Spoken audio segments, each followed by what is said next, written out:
Oh boy. Welcome to the internet. I'm your host, Living Dead, and this is my world-acclaimed mapping show. Beloved by millions everywhere. Let's go ahead and spam this shit to Discord.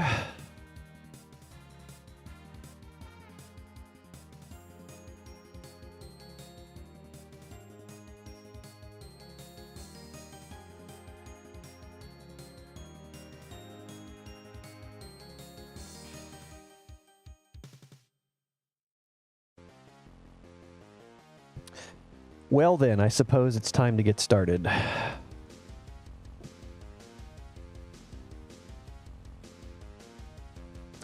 I have not done any mapping today. This is the first time I've opened the editor today. So we'll see how this goes. I did some mapping off stream yesterday because I didn't want to stay up too late streaming for one reason. And I got a lot of progress made, so I don't have a ton of map left to make, or to detail, I should say. And that's where we'll be going.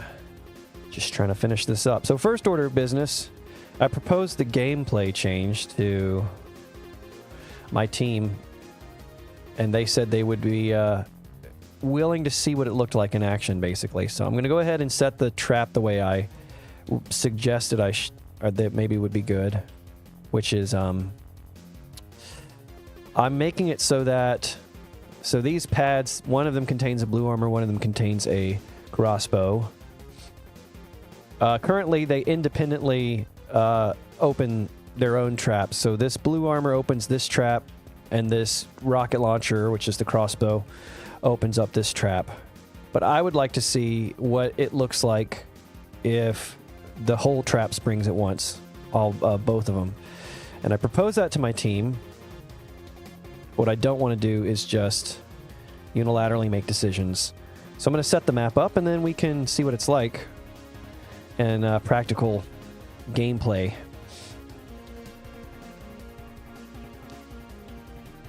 So that's going to be the first order of business. So things I still need to accomplish. I need to decorate these monster closets. I need to decorate this monster closet. I need to detail this hallway and this hallway. Finish detailing this down cistern area, this water area. And then finally decorate the blue key room, which sounds like a lot of different things, but I don't think it's actually going to be that crazy. So because at this point I'm going to basically start copying a lot of the detailing patterns from elsewhere in the map, so I don't have to really think that much about it. But I don't know what I want to start on first. Some things I did yesterday include finishing out this room for the most part, getting started on this stuff here, some more lights and stuff like that. Adding this little fire area that I was thinking of putting like a couch or something like that in there. I don't know why. I don't really know why I made this room. I mean, it was just a little offshoot in the original map it didn't actually have anything in it at all. So I just stretched it out a tiny amount so that it would look a little bit more symmetrical on all sides, and then just threw some fire in here because I knew I wanted to use the fire texture at some point. Yeah, I started on this stuff and this stuff. Did most of the detailing for this area. Did this whole thing. So yeah, got a little bit done yesterday. I didn't have as much time to work, which is another reason I didn't stream it. So let me do this. Let's go ahead and... No sense in overthinking any of this. Let's just get started.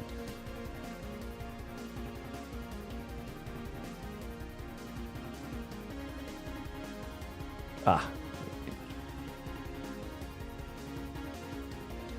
Here we go. Pink line. Is that too thin? That's too thin.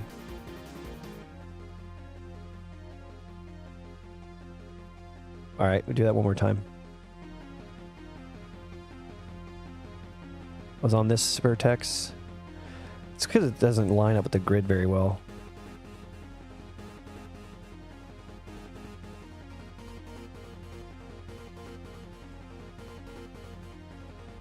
Maybe if I rotate this line, this comes out to 16, which is how wide I want it, so maybe it'll just be a little bit thin up near the point. This doesn't get me balanced, is it?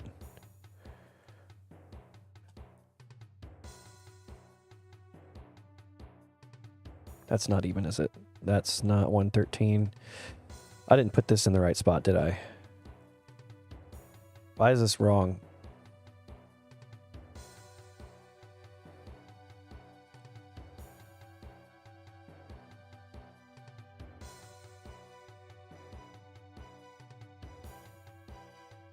Okay, I need to unrotate the grid. Maybe? This could have been a disaster.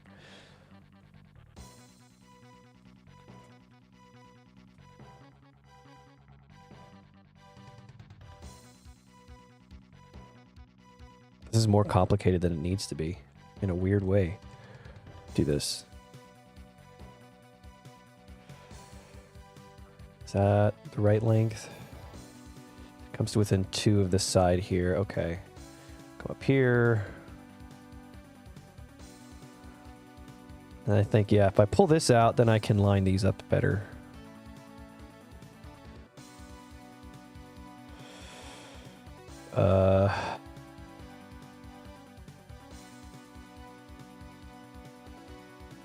Yeah, there we go. Ooh, wait a minute.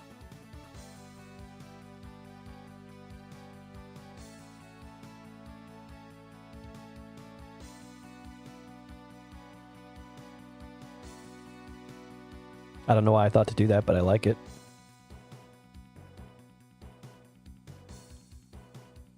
Oh, I remember one thing that I left up on.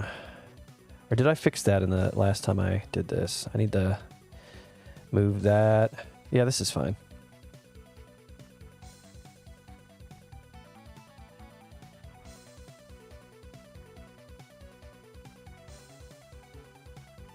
All right, let's get something going on the floor.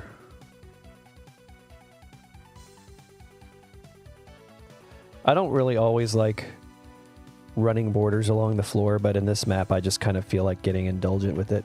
Oh my God, Minecraft. Is it actually saying that? Because I promise you I went into the stream settings and before I started the stream, I told it that it was Doom 2.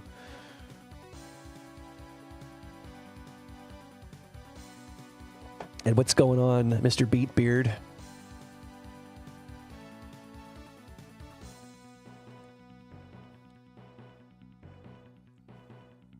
I'm glad that you stopped by so that I'm not just talking to nothing. Kind of weird.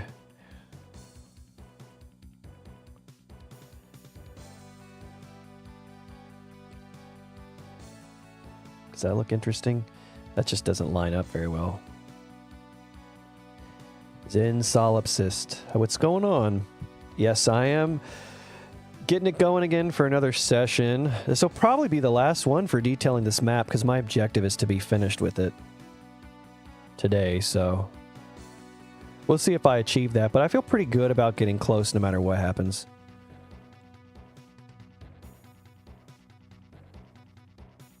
I want some kind of symmetry here. I think what I'm going to do is make this, I'm going to make a line that goes across here, halfway between these two alcoves that are the same. They look the same here, so give this a little bit of symmetry. Yeah. Because this is a monster trap, and it's a little bit off-center from this back wall that it's inside of, which is fine because it allows the monsters to easily come at you after you get the key. But it does make... my usual penchant is to make things symmetrical in terms of like the face of a wall. And it's forcing me to think outside the box in a good way.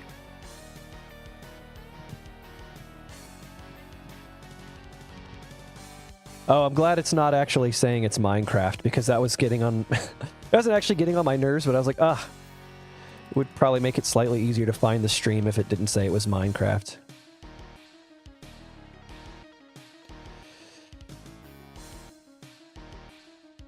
Be good to put the final touches and hit it with some polish. Yeah, I'm ready to give it back to my team so they can do any kind of final stuff that they want to do to the map too, because I don't want to...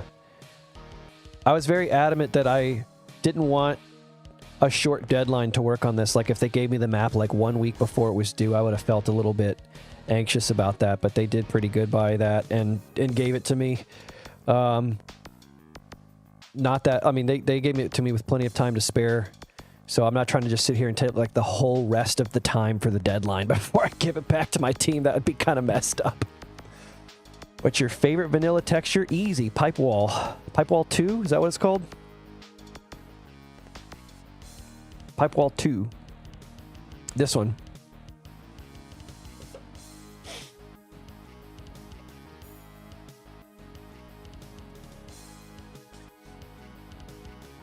The best texture in the whole game.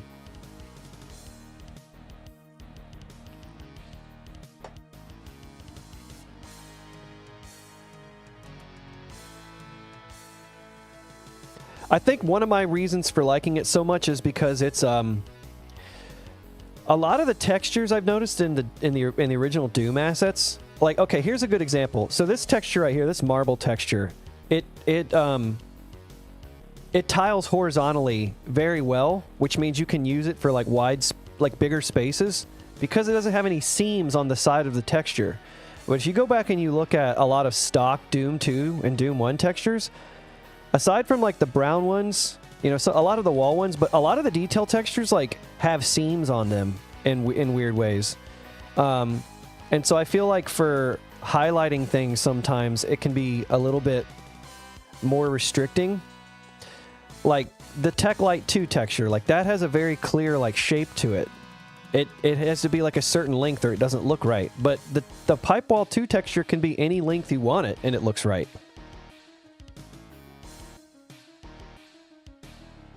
Underhalls or Chasm Secret Area, exactly. And I happen to like both of those maps quite a lot. So for doing the type of detailing I like to do, which is typically if you have like a wall, you make like 3 sections of that wall and you make them various heights. Like if you look at the geometry of this, that's all I've done with this part of the map is I just drew this shape and then I drew an inset shape and then I drew an inset shape in that, and it allows me to have 3 layers of detail on the wall. And if you think about it, it's not really that much work to do that. So the type of detailing I like to do, it works so well if I have good seamless textures that tile horizontally very well. So, because the problem with seams is that, at least when I use them, it makes me overly reliant on like the highlight and the border textures. Like this is a perfect example. All these textures except for this black marble have seams on them. And so to me, it looks like if I had made this half the length, it would look weird to me. So it has to be that length. And I don't know, sometimes I just don't like it when, you know, like people, there are like people who don't like it when their food touches. I don't like it when my main textures touch. I like there to be a separation between my main textures. Anyways, I'm like totally rambling on a tangent here. If my goal is to get this finished tonight, then I need to actually do work. Just do a little... And the thing is, when you start getting used to like the types of detailing that you like to do, it starts to almost feel like cheating because you want to do the same things over and over again. So you pick up some tricks that work really well. And then at least for me, the challenge is to never get overly reliant on any one trick. Like this is another, like this is exactly what I was talking about. I just took this wall and I divided it into 3 sections, and then I can, you know, I can use my main marble texture. I can slap a border texture on this. I can slap one over, well, I can't really do that here. I might just leave this marble so it's nice and flush. Just a really clean looking area. Tech-based. Separation about my main textures, I do understand in the same way. Yeah.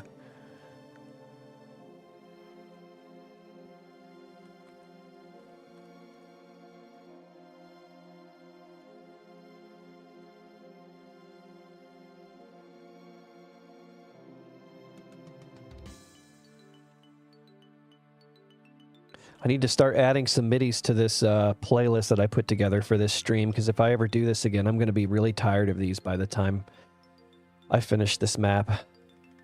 I've heard most of these songs several times. I just, it takes a lot of effort to set the OBS up to have the playlist and convert midis into WAV files and stuff. Do I really want to do this? Like, I feel like I want to make this something else. It's just a little bit rote to just do all the lights. Although this is kind of like a main feature here, so this doesn't necessarily have to be that different. There. That's it.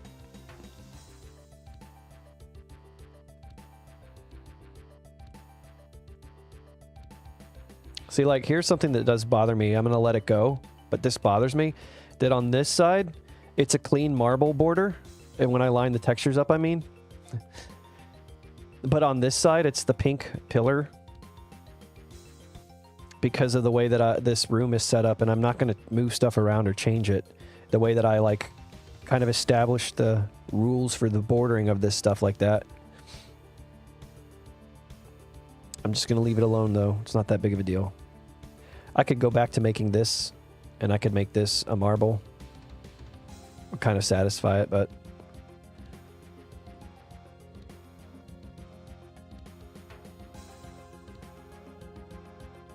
What helped me get started on Doom Builder? Okay, so... I have made, like, design stuff before, so I have prior design experience. It just didn't happen to be Doom maps. But I worked in printing for a long time, so I had a lot of experience with, like, layouts and typesetting and that kind of thing, where you're aligning different things and a lot of times drawing various types of shapes and things like that and edit in software. So in the same way, like, it's very mechanically similar in terms of what your your hands and stuff are doing like that. So between that and the fact that, like, I like just designing stuff in general, I felt like Doom Builder's pretty intuitive. You just learn a few of the shortcuts, like drawing lines, drawing boxes, and really that's the first place you need to start, moving vertices around. And then I'm the type of person who I'll just kind of do what I can with what I know how to do until I encounter a situation where I want to do something that I don't know how to do yet, and then I will start Googling it. Or I'll go look for, like, videos in between. Usually Chubb's Doomer just kind of covers about everything you need to know when it comes to using the Doom Builder editor. And if you want really advanced stuff, like if you want to make gigantic magnum opus looking maps for every map, then you can look at Bridge Builder's tutorials. But his stuff goes, like, way into very serious, or I would say very intensive, like, techniques for getting just, like, crazy insane geometry.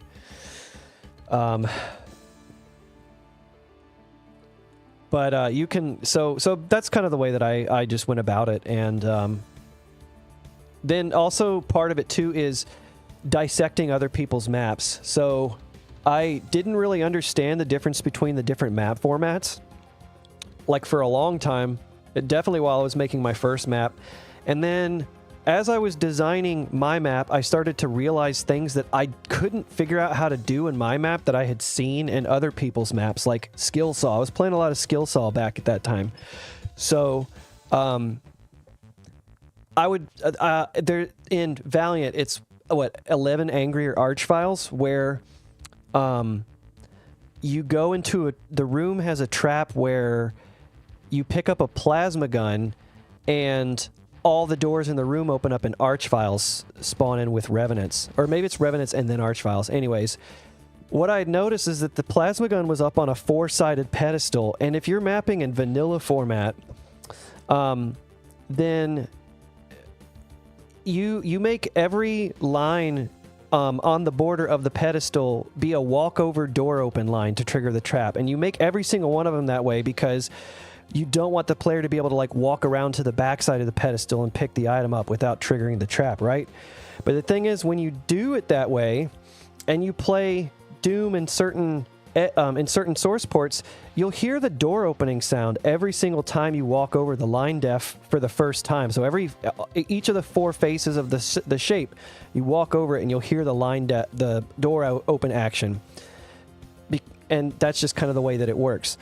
I noticed that in Valiant, you only heard the door open noise one time, and that's because he actually set the trigger up to not open the door in the room. It opened a voodoo doll closet outside outside of the boundaries of the map that opened a door in the voodoo closet that allowed the voodoo doll to slide down a conveyor belt and start triggering a bunch of line deaths that did other types of stuff. So you never hear the door opening. And I realized that while I was making my map, and then I just decided to open his map up to understand what was going on. And it opened the door for me on what Boom maps were capable of doing. So between tutorials and being mindful of maps that you like, and then trying to deciding that you want to figure out how those mappers achieve things in their map, that's kind of how I picked up Doom Builder, I would say. Over the course of the various maps that I've made, this has been like a continuous process in a lot of cases.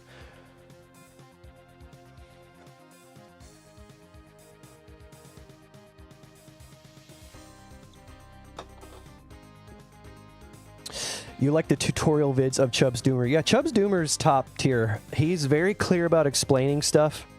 He explains the reasoning behind things, which is very important for learning, in my opinion.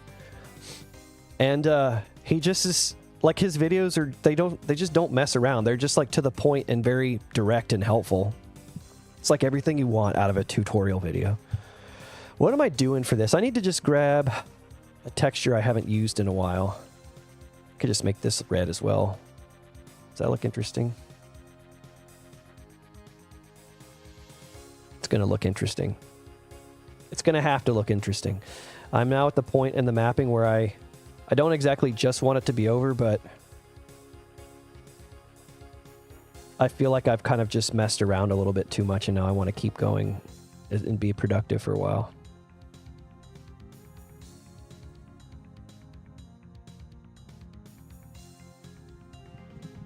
Dr. Smell Zone. Hello there. Learn by doing. Yeah, I'm absolutely a hands-on learner. See also stuff like Excel and I don't know, any of that type of stuff.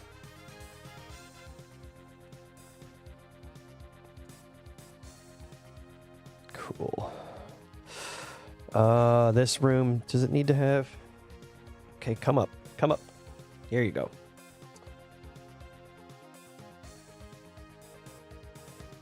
Let's see, pink ceiling. No, I want this to have a dark ceiling. I feel like it needs that.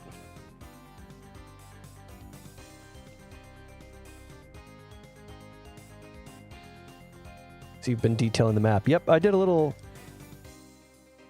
I've done a little detailing yesterday off camera just because I wanted to... I didn't have a lot of time to set up the stream and get into it, and I just wanted to get some extra work done on this map. What are some of my favorite maps from different PWADs? Ooh, okay. It's at the point now where I've played a lot of different PWADs. Okay, so one of my favorite maps is...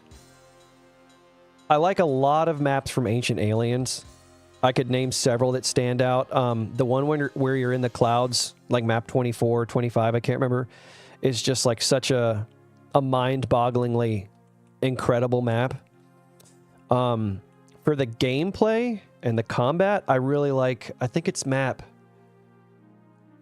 13, I think. Map 13 or 14. And I normally can tell you what that map is called, and I'm just drawing up a blank. It's the map where the song Web of Steel plays. So of course I have a lot of skill saw maps in some of my favorite PWAD maps. I like a lot of the maps in Sunlust that I've played. I've still only played a little over half of Sunlust. I need to get back to that someday. I would honestly need to see, the thing is, I don't have one of those catalog types of memories. So a lot of times I will indulge in something and then I'll begin forgetting about it. Oh, I need to leave. So, okay, so I think I do want to make this. This is a lift. I'm going to set this lift up with dummy sectors to allow me to have detailing, but it still functions like a lift that lowers to the proper depth. But yeah, my memory is kind of like a bit of a sieve at times. So, at a bit of an unfortunate reality, I suppose, I tend to forget a lot of the things that I play. Unless I'm like going back and looking through them, and then I have those moments where I'm like, oh right, yeah, this part was sick.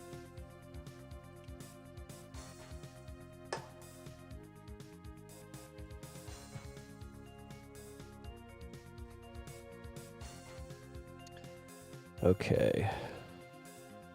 I have to do work. I cannot sit here and pet you. I need both of my hands right now.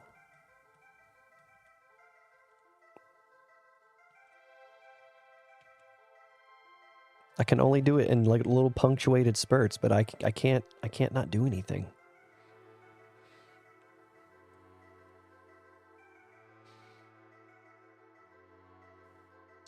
So join this sector, and then we're going to join this sector, and then we're going to join this sector.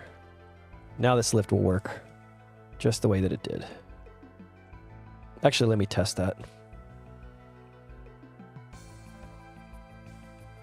You got stuck on God Machine.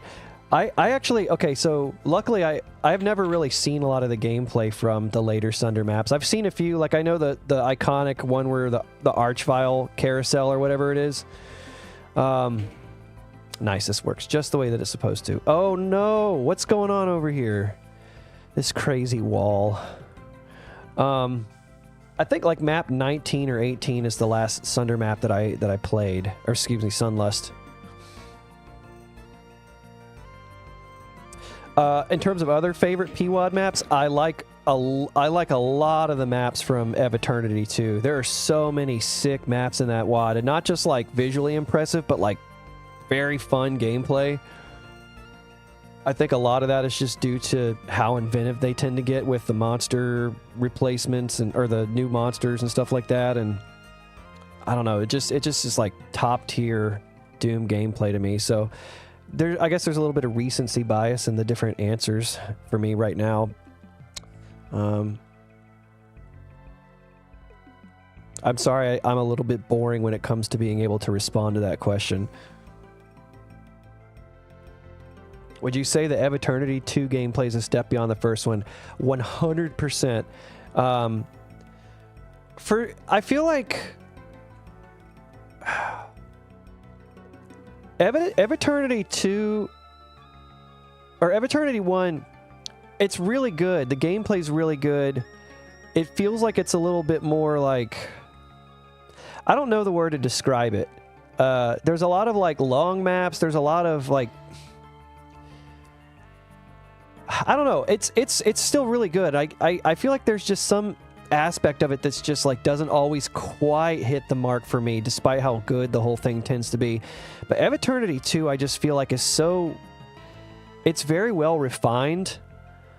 And just the production quality gives it so much of an appeal. It's really hard to ignore that. But beyond that, I think a lot of the gameplay was just like hitting for me so constantly while I was playing the whole WAD. Like I don't play Doom in like very long spurts that often anymore, so it usually takes me like at least a month to finish almost any given megawatt if I'm being realistic about it. Eve Eternity 2 is just one thing I can't put this down. I can't stop playing this. It just is so much fun.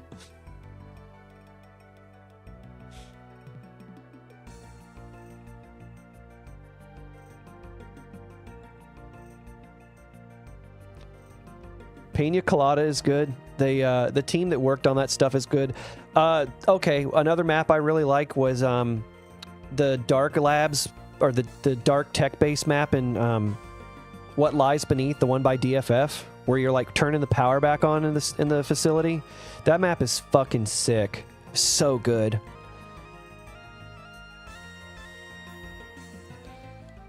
I don't know what I'm trying to use for this texture here. I've just been scrolling through this thing absently, trying to figure it out for a minute. Maybe a dark marble texture would look nice here. Something just a little bit grungier. This will be good. This is perfect for it.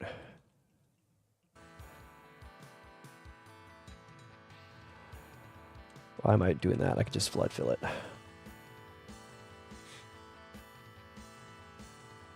I think this looks pretty cool, right? I mean, of course I need to finish a couple of these things here, but I feel like this is pretty cool.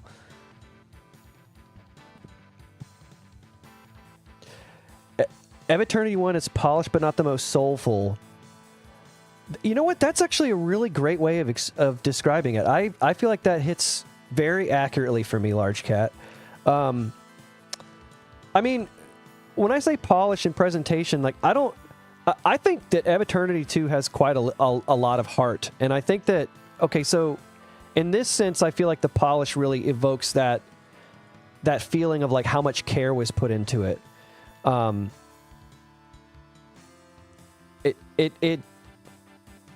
A lot of it just feels really cohesive in a good way.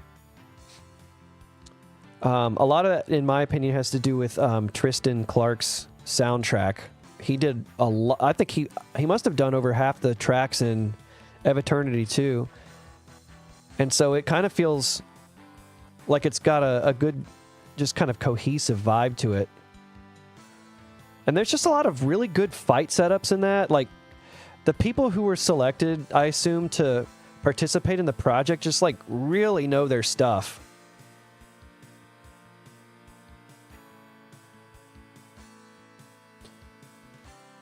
The combo of the lighter marble and the darker marble looks good. Cool. This is kind of like a dark, downstairs, grungy area anyway, so that I feel like it's necessary to kind of step away from the established aesthetic a little bit.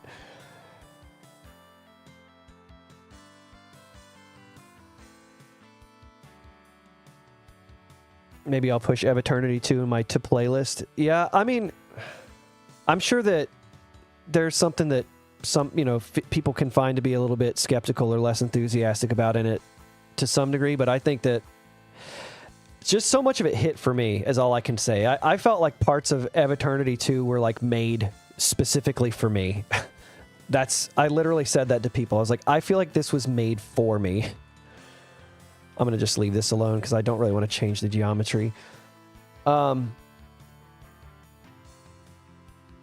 lot of it, too, is the like the monster additions. There's so many really interesting new monster variants added into the roster that take a lot of advantage of MBF 21 type of stuff. And they add a lot of fun dynamic to the gameplay that, like, you know how, like, people like Revenants and Archvile so much in part because it makes you move differently. And there's other monsters that they add in Eve Eternity that, like, actually change the way that you have to move in a lot of situations. Augur Zenith looks really good too. Yeah, Decino, I skimmed through some of his videos on that. They were pretty interesting. There's a lot of good maps in Augur Zenith.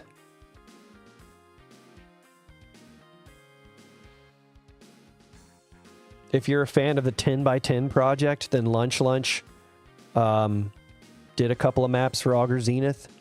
Oh, there's another PWAD map that I like is the Zool method that in 10x10 project. That map's fucking slaps. So much fun.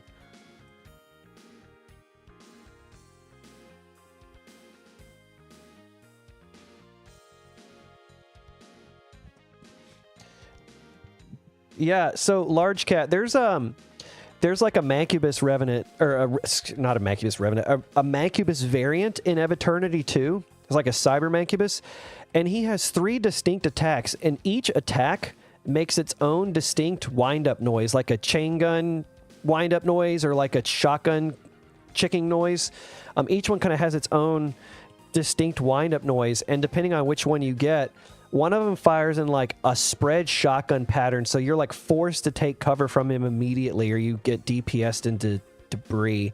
One of them bounces like projectiles in like a diamond pattern around the arena, so it makes it difficult to hide behind things from him. And then he has another attack that I think screws you up if you just try to circle strafe around him. So it's actually like a really cool enemy, and when he comes into the fights, a lot of times it's like one of those things where you immediately have to change what you're paying attention to. You feel like Arrival was made especially for you? Yeah, I've been going back through and playing Arrival maps here and there, and it's a lot of fun.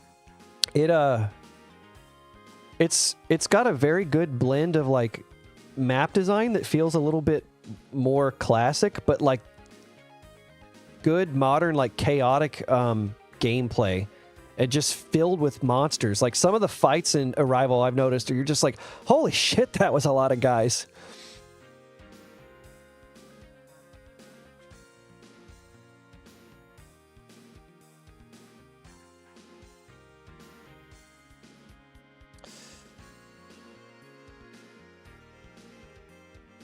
I feel like I kind of want to leave the ceiling black. I'm a big fan of the black ceiling. What I need to decide what to do with is...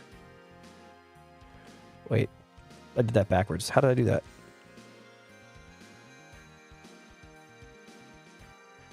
I need to decide what to do with this. I think I had the thought of making it look like rocks. That's right. How can I do that? Godless Night. Is that what... I think Eduardo and Friends has just finished up a... or is about to finish up a series on that on his channel. Is that one that won a CAC award, or did it get like a runner-up this year?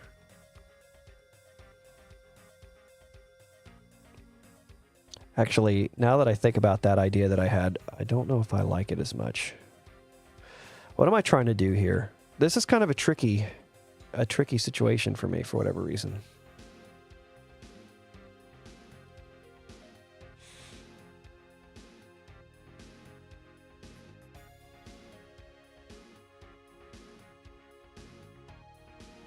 It did win a CAC award, yeah. It looked really cool. I didn't end up watching much of Eduardo and Friends series on it because it looked like something that I actually wanted to play at some point.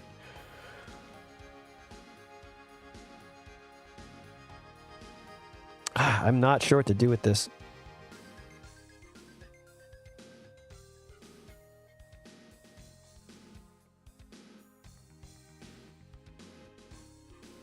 No more spoilers. Oh, yeah, I appreciate that. I mean, you can talk about it with other people if you really want to. I'll try not to look at it too much.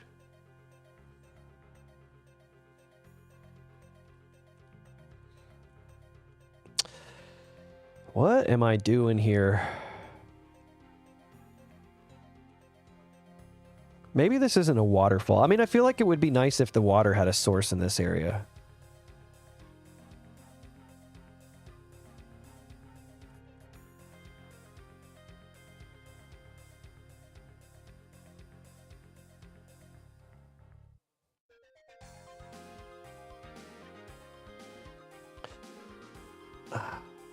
What am I doing with this?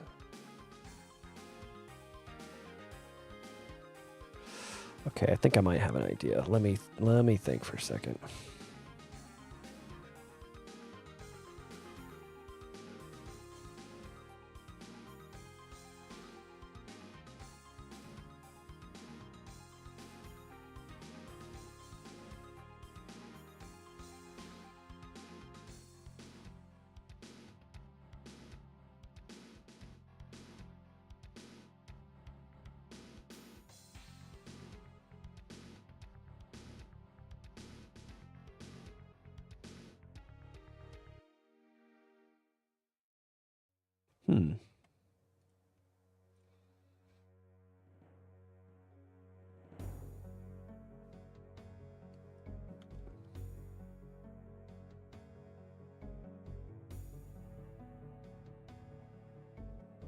Does that seem more interesting? I think that looks a little better. I don't like this color here. I want some more contrast.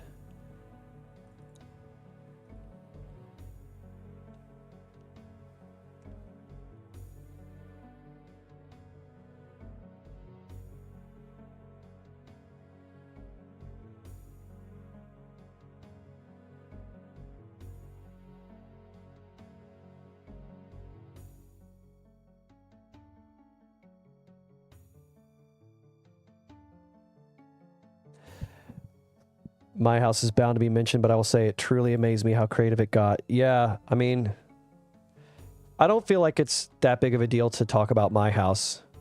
I do agree that it's just the insanity of how creative it got. It's fine to kind of take a moment and appreciate that.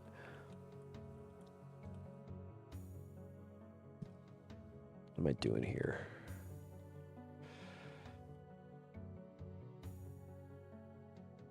Want to do this maybe? Been trying to convince my friends that Doom is the best in-between game ever made because of the community. Do you mean like a game that you play in between other games?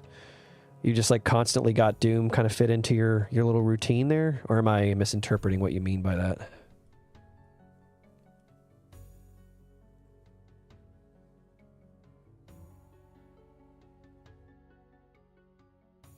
Large Cat, I do agree that feeling like there's just so much other stuff out there can be very daunting when it comes to, you know, knowing where your work fits into place. I don't know that I have a lot of good advice for that. I feel like I struggle with it a little bit too, but I just keep on keeping on, I guess is the way they say it.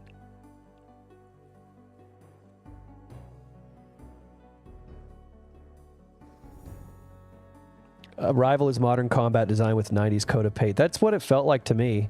A lot of action going on, but very interesting maps in terms of like expansive and then interconnected and stuff like that.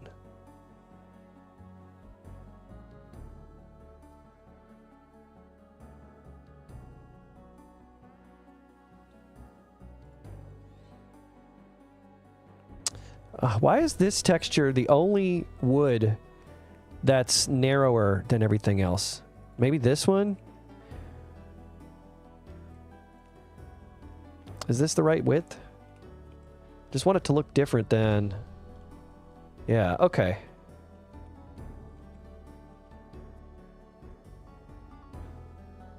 I think that looks a lot more interesting now. Nice, okay. Last order of business, I want to make this switch one of the special switches from this wad. This is a neat switch, but I feel like people will not realize it's a switch. So we're just going to go with the heart. Quad heart. You know what? I don't feel like... Why is that just only 32 wide?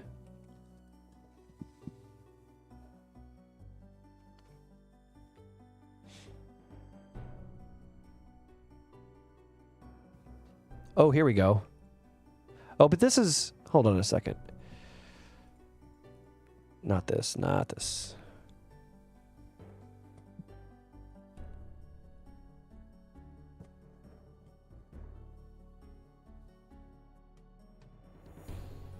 Total Biscuit got you back into Doom.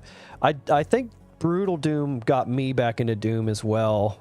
It's the one thing that got it like back on my radar. I played a lot of Doom as a kid, but I didn't really keep up with the community outside of the mid-90s, basically. Or just anything in general with Doom.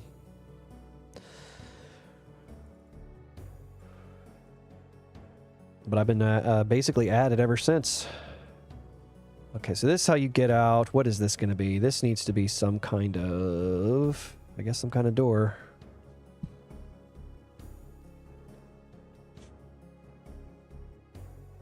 Is there a good wood door?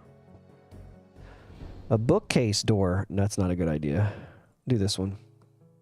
Wait, what side is this on? There we go.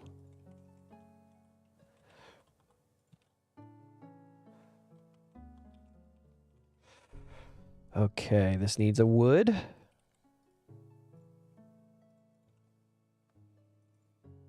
Ah, wrong guess. I didn't know what direction it needed to face.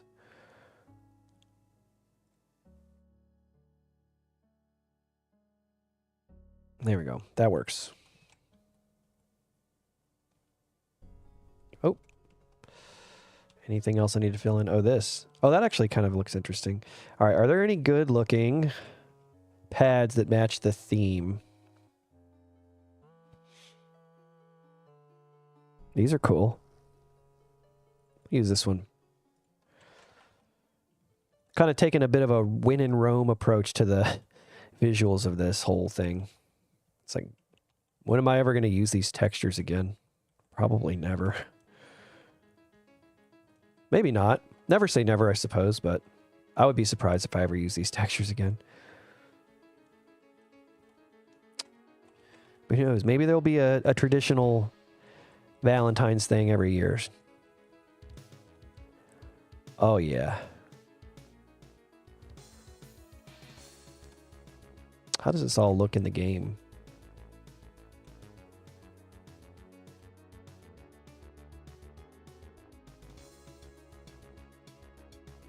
Nice.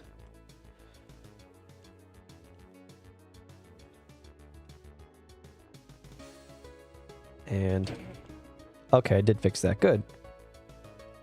Oh, I need to change this. Need to give this some kind of lift interior. Oh yeah, here we go. Look at that.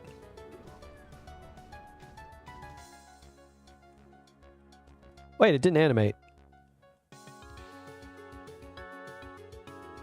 I never understand. I think I misunderstand how to use these textures that are on like multiple ones on the same texture. Unless the animation thing is just not working right. Oh, I wonder if this should be openable or not. Oh, and I'm going to make a detail down on this so that that texture doesn't just go all the way up to the wall. I need to do this. And this key room. And the map is mostly done. I'll probably find odds and ends. Oh, besides the closets. The closets are like the last thing that I really need to do. But besides that, I'm mostly done with this.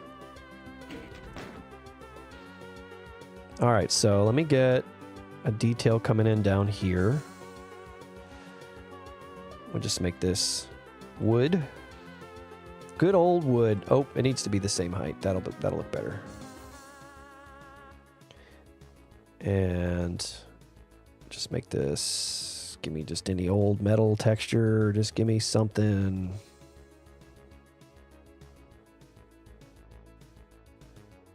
There we go, that's perfect. That's a perfect door texture. Or a flat. I refer to them interchangeably. Brutal Doom breathed new life for sure, 100%. It's my comfort zone and I never stop playing, but maybe a few breaks here and there.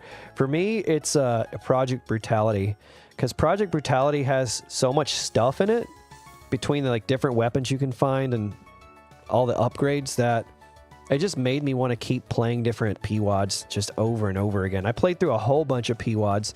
That's another problem. I have trouble answering this question about my favorite PWAD maps because I played a lot of them in Project Brutality and kind of forgot what they're like years ago.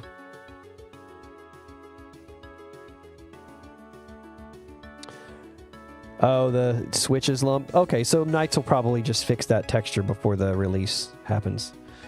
All right, this entire wall is a switch. I'm just going to make part of the wall a switch. 32.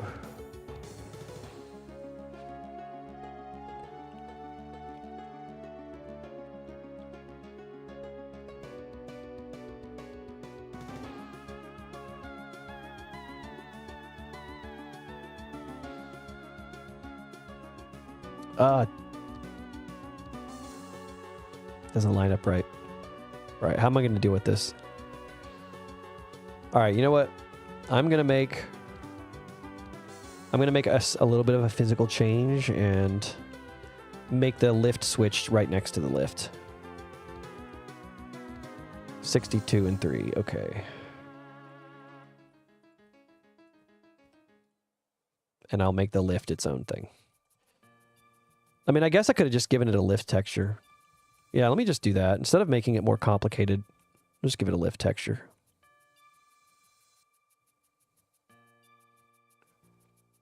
Just need anything that looks decent for a lift. I like these doors. Didn't really use these. Do you ever go through a texture set when you finish making a map and you just like kind of look longingly at the textures you didn't use, almost like it's a misconnection? You're like, man, what could have been if you and I had crossed paths along this journey of making this map?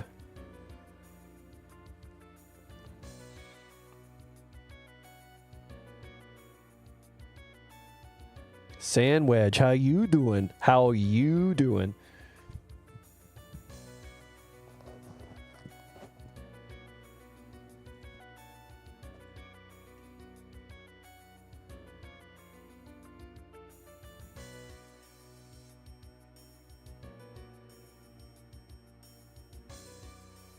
No, man. You get your ass kicked for looking at textures like that. No, man. Supercharged. Supercharged is another really good one. I'm like never disappointed when somebody releases a mod or a map set that uses Supercharge. Yeah, why am I doing it this way? I need to just flip the grid. I'm making this so difficult for no reason.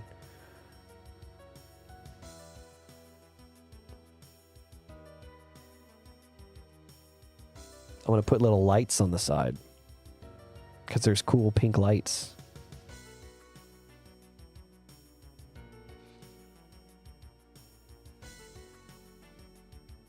Oh, yeah.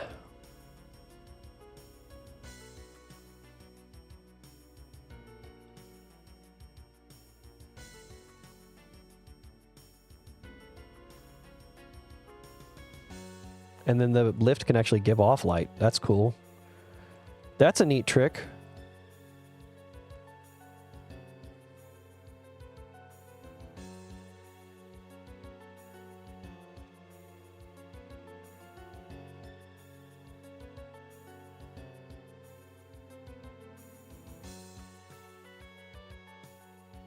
Now this opens and it'll look nice and eye-catching because it's a temporary door. It's going to close again.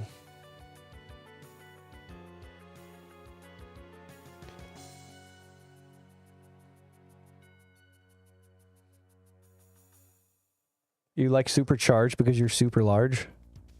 Well, it's nice of you to finally admit that.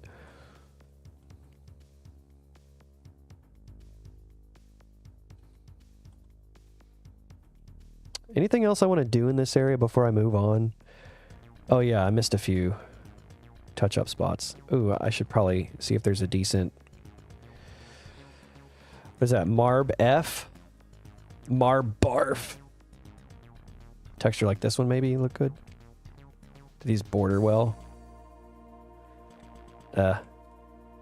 It's just gonna look a little bit messy. It's not that big of a deal.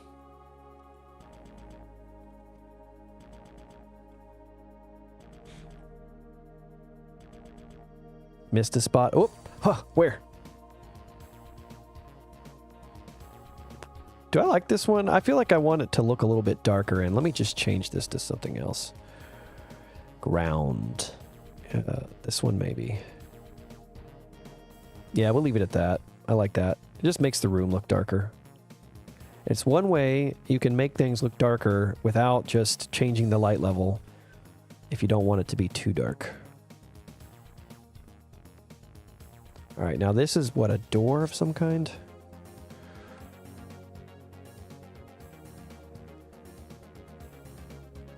It's been kind of fun to try to figure out this map in terms of like the things of it that work mechanically.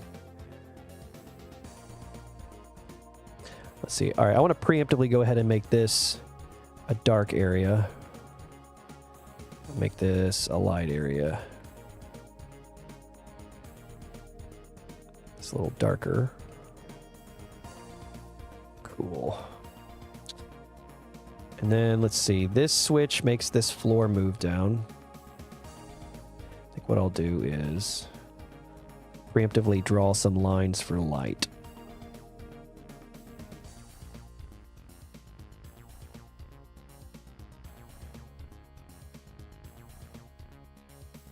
Oh, I didn't connect that. How could I?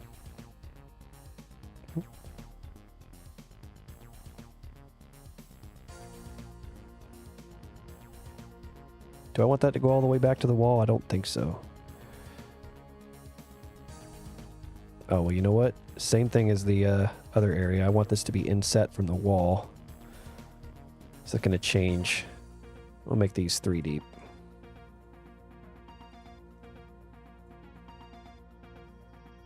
Yeah, I guess I don't want this here. Or maybe. Let's just do one more.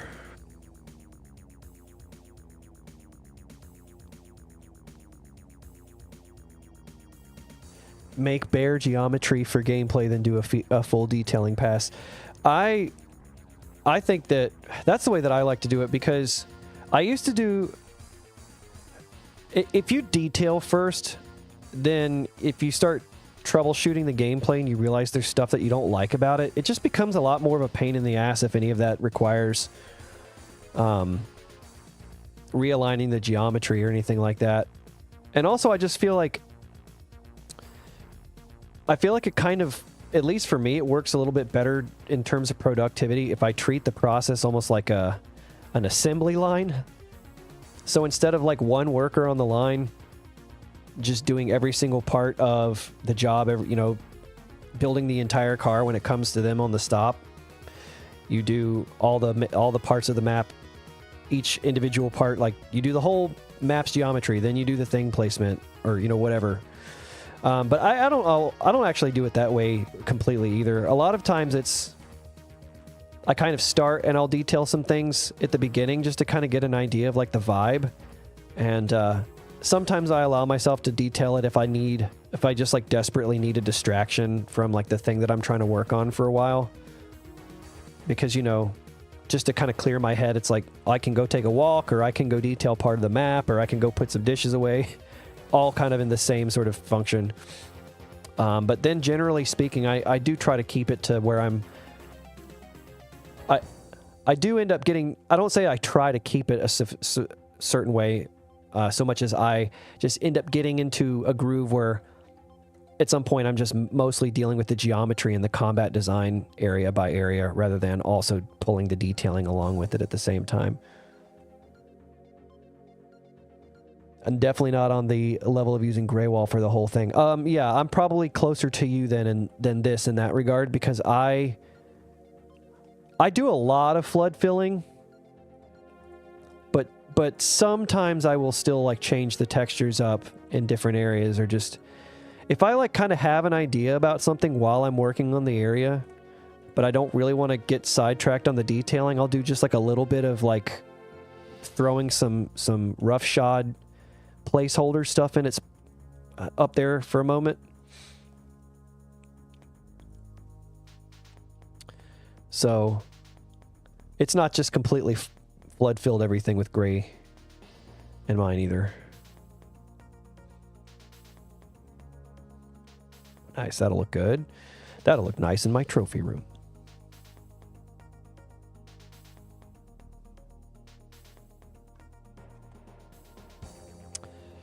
I kind of want this area to be lower so that it is like a water. I don't know why I want this to be water, but I just know that I do. Do this. Oh, what did I not grab on this?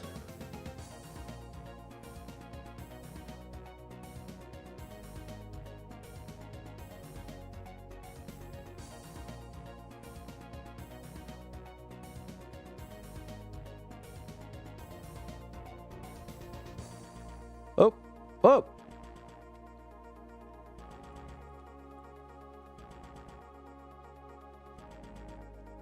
Okay.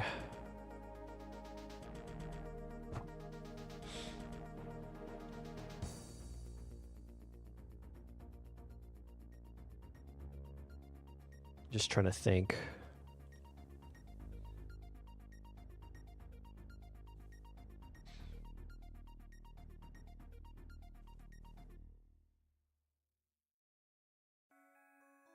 I talk about how I make layouts. I struggle with that. I don't have an easy answer for that. Making layouts can be tough. I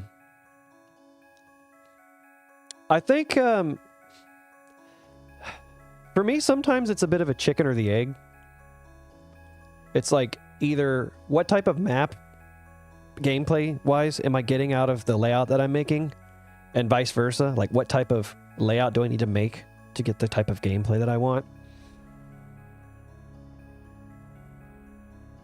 Or, you know, it kind of simultaneously inhabits a little bit of both while the process is ongoing. So there's a little bit of that goes on with it. I think a lot of times for me, I'm like a very motif-driven type of person, or no, that's not the right word. Like, I like to fixate on the idea of like monuments, like in terms of like what defines a map. So like, if you think about like any given map, there's something like that stands as like a bit of a monument in terms of like what represents the kind of core of that map in terms of vibe or feeling. And sometimes it is like a literal monument, you know, like you think about maybe the lighthouse at the beginning of Back to Saturn X episode 2. And I don't know if this is the case with it or not, but you could imagine a situation where somebody thought about that lighthouse and it inspired them to make the rest of the map. And at least for me, when I start thinking about it that way, like the layout part of it doesn't really... A lot of the times the layout ends up being about like achieving that like monument or that vista or that like defining quality of the map. Does that make any sense? I don't know if that actually makes any sense. Talking about nebulous stuff like this or abstract stuff like this is very difficult for me. I think I kind of lack the descriptive vernacular to do it justice. Based on this map, I get other people to do them, yeah. I actually have a secret team of ghost mappers who provide me with layouts, and I've literally only ever detailed maps. I've never, ever placed a single monster in any map I've made.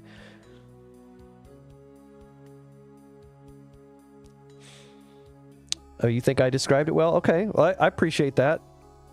So I'll give you like kind of an idea. When I made the first map, I remember it because I haven't made actually a ton of maps. When I made the first map that I published on Doomworld, which is basically the first map I ever made, I had actually already made a map in Doom 2016 Snap Maps. I had this like series of maps on that I published called Harm, and the first map I made was called Harm, H-A-R-M, not like H-A-R-E-M. That's not what I'm talking about. It had this idea behind it in terms of like the layout that you start. It was like basically a hub and spoke type of idea.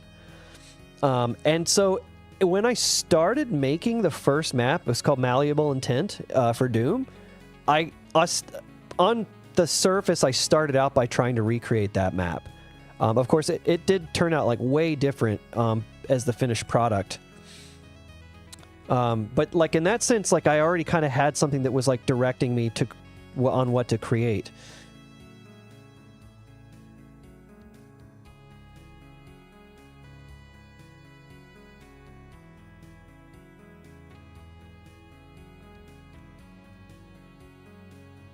I mean, I don't mind trying to explain it. I just feel like I'm not doing it justice.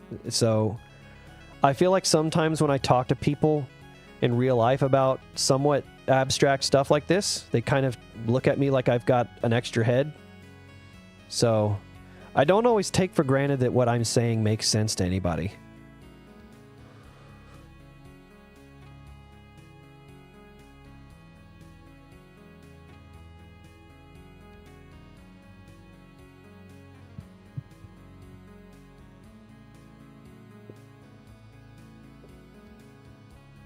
You're making good progress. This looks great. Thank you so much.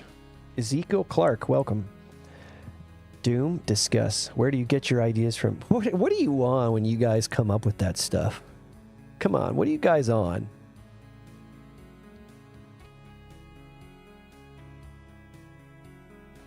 I mean, ideas I just get from anywhere. I get inspired by all kinds of stuff.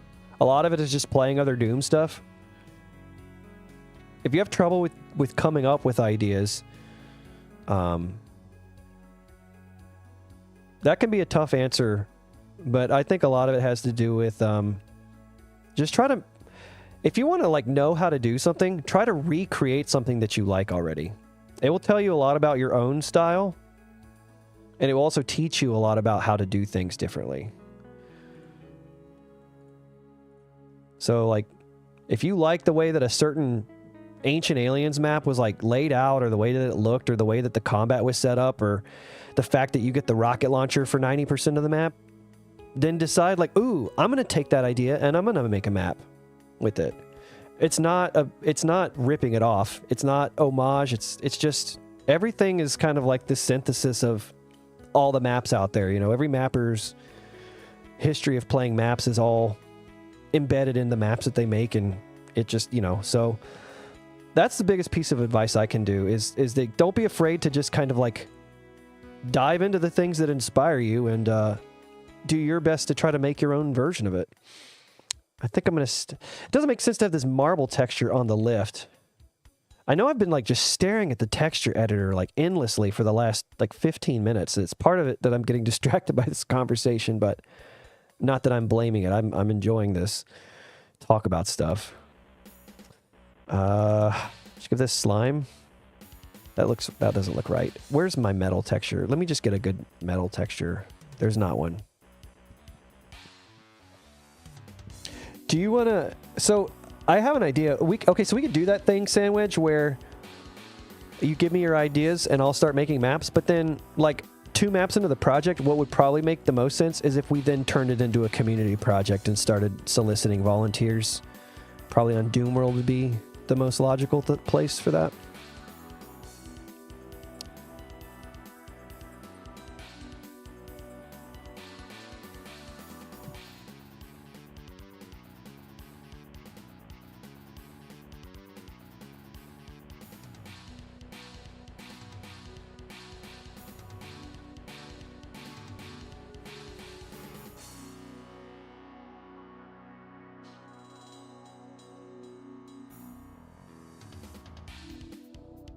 Let's see.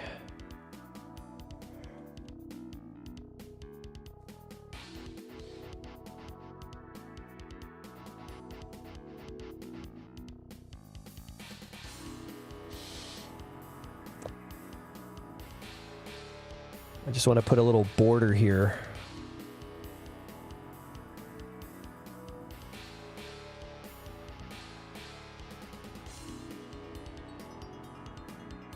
Yeah, it's fine. Perfectly serviceable.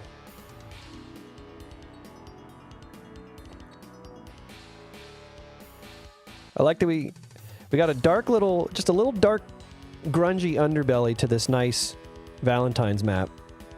There it is. Gotta go. See you later, Vibes Plane. Good vibing out. See you next time.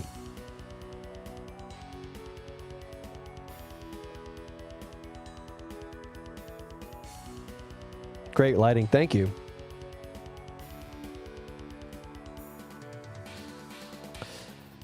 I like, as I've said many times, I like me some good lighting. All right, what is this gonna be? Wait a minute, I think I have a good texture for this. This one.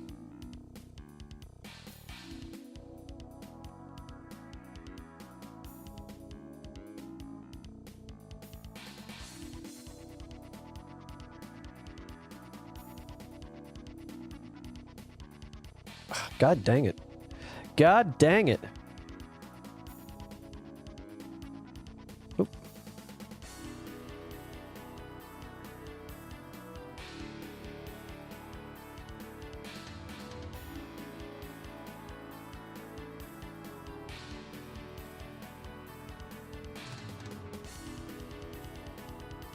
I like these little heart switches. I just need to keep using them. Oops. This needs to be... The only thing I don't like is I don't want to make a switch this small. So I'll just do this. I don't want to make a tiny switch.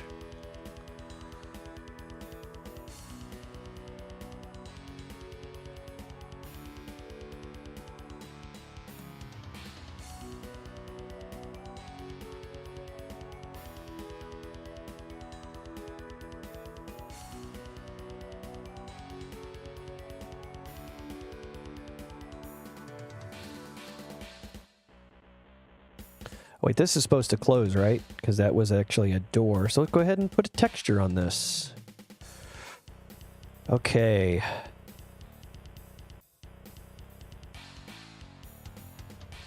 So then this is a door. First of all, need to untag these. I don't think those are supposed to go down. But they do when you hit the switch because they have the same tag as the lift. This is sector 10. Let's see. I do want to put a little bit of detail in this area. So I'm going to do the old rocks behind the wall trick.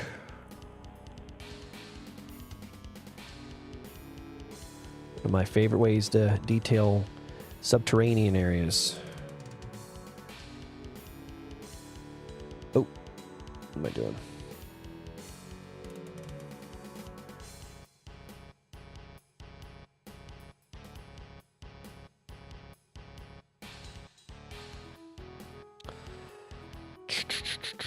Some gray rocks? Yeah, let's do that.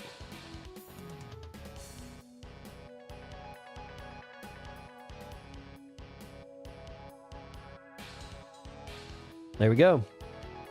And maybe a little here. Yeah, let's do a little here for good measure.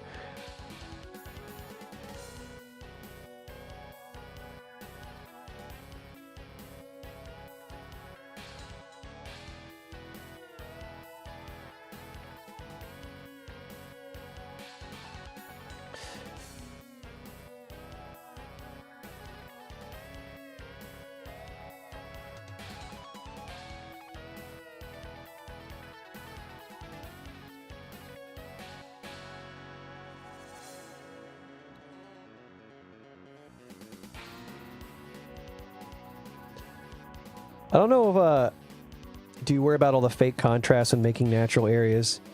I used to fixate on that a lot because Hack3180 pointed it out a few times when he playtested my maps. I think it's more important when it's like a bigger area and it... I guess, okay, the simplest way I can answer this question is I think it's only important if it's a situation where you notice it and it looks a little bit off. If you don't notice it, then I don't think it matters really all that much at all. Because, like, I don't know, I just don't feel like it really matters all that much in this area if there's a little bit of fake contrast from a straight line here. I do sometimes find myself still tweaking the walls every now and again, but I realize, that was one of the things where I realized, like, I don't think I want to spend as much time on this as this thing wants me to spend on it.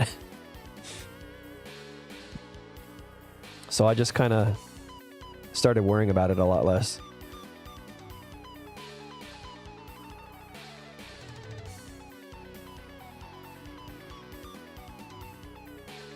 Change these to the pink lights.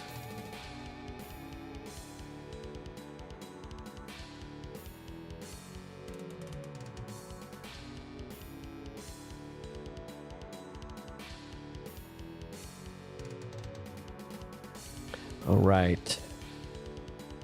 This is going to be the same inset on this side. I told you I am trying to map. I cannot pet you the whole time. I cannot pet you the whole time. I'm trying to map.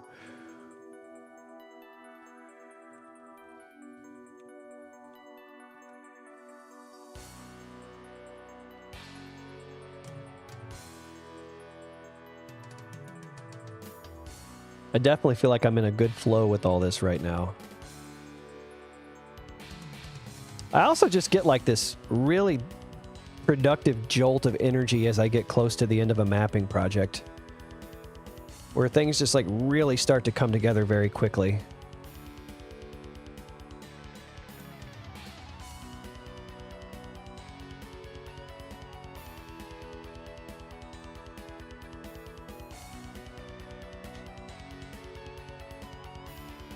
Cool, cool.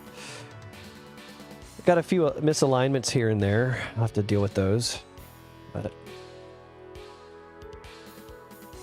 that's the best part for sure. Yeah, just when you start getting like a lot of momentum and everything just picks up speed. The single band of nicely etched pink is doing some nice work around the map. Yeah, I really like that. I'm vibing with it pretty good.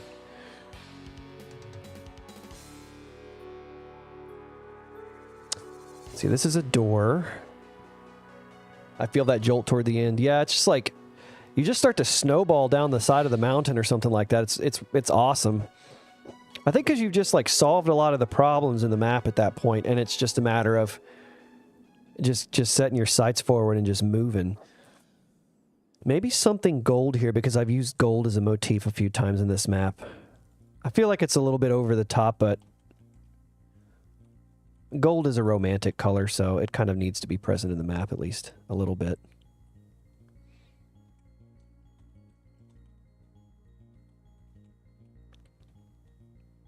I think I'm going to detail this floor now that I'm looking at it. I'll stop at the lift just so I don't have to make a complicated lift. I mean, I guess I don't need to. It's really easy to make the dummy sector, but I think I'm going to detail that floor. All right, white marble in here. Oh, this is the back of the gold door, so let's just go ahead and make that gold. Oh, the elevation's different on both sides. Not that big of a deal.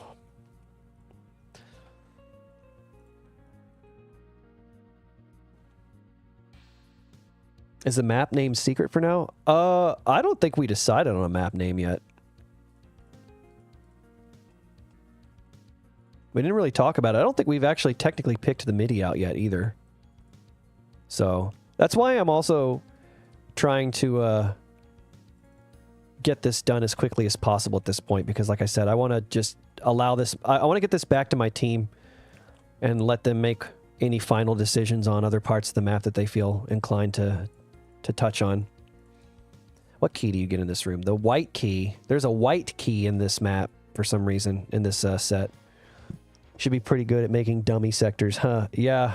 I just draw them based on your likeness, Sandwich.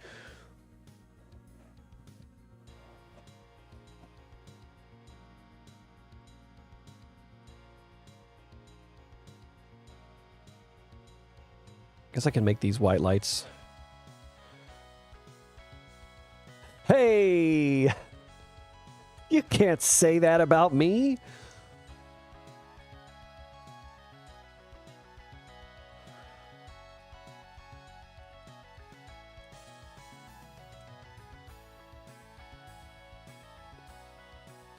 Feels a little weird having the white lights next to the pink light.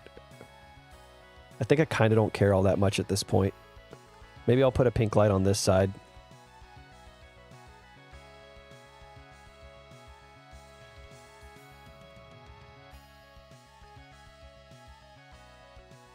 Oh, yeah. Why did I select both of those? I don't know why I do that. Sometimes I forget that I only have to select one surface to modify the ceiling and the floor at the same time. Is there a good gold flat? Here we go. We got some gold.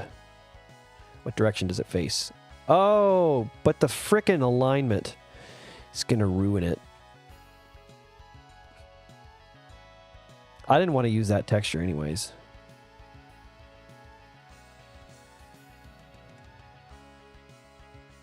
See, there should be another metal F, met F, facing the other direction. Yep.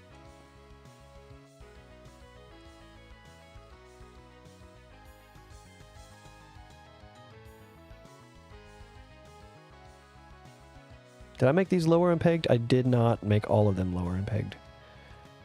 This whole thing is a door. It's a little wide for a door, but I'm leaving it that way. I think it'll be all right.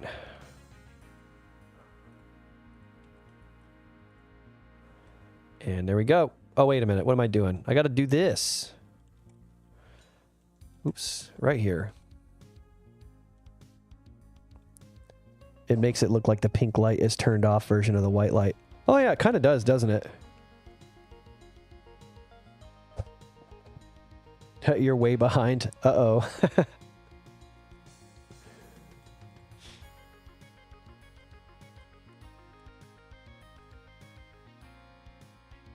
Make these the same. Okay. I do think I want to do something special for this side of the wall. Maybe I can make the whole thing pink or... Ooh, what if this was like a skylight?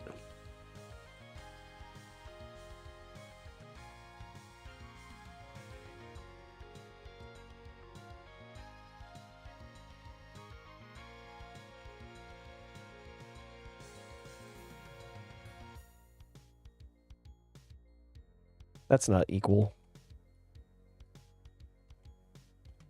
Is that equal? It's not. Is the shape of this room not equal?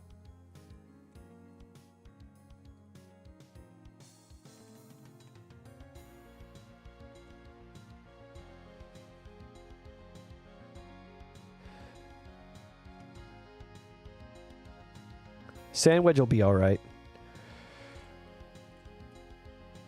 I put up a poll and like over half the people voted on it basically said that, or like almost a third of the people who voted on it said they only want to watch my stream to watch Sandwich.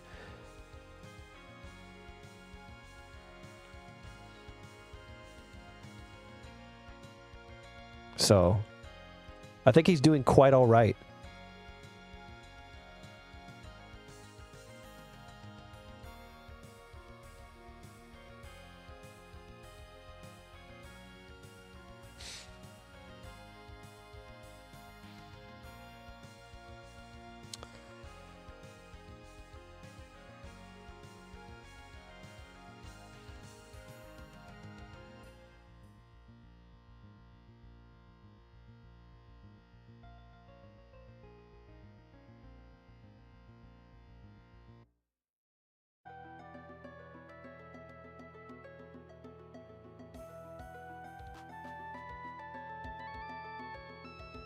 That was me voting with all my alt accounts. Just add a Sandwich soundboard.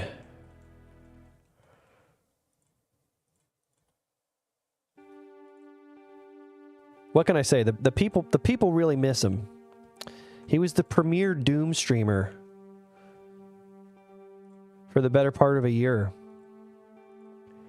The golden child of the Doom tuber community, you could say, until he just unexpectedly vanished from the public eye, only to be seen rarely ever since. What am I doing?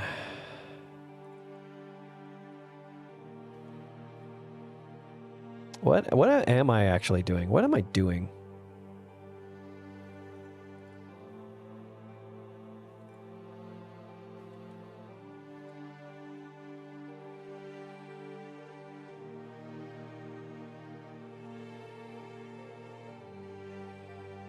Oh, but then you can tell that it's a...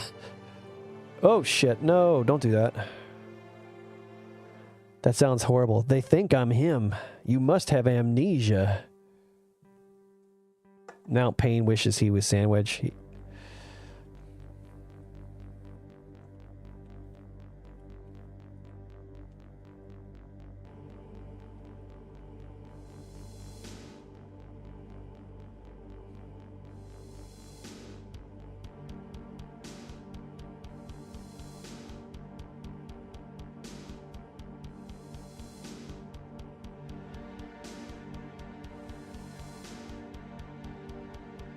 The only thing that makes this weird is that it implies that there's not that much building outside.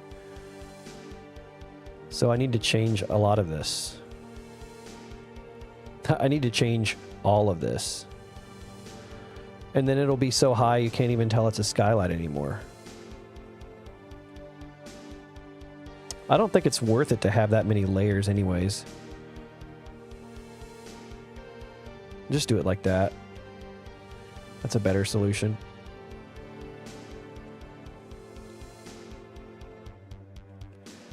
The pitfalls of trying to do too much.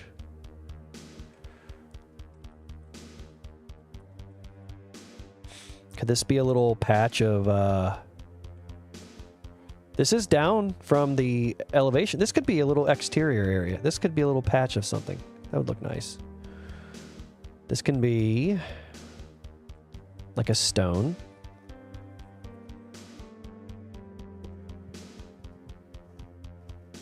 Mount Payne is an American sandwich. Damn, Mount Payne catching strays.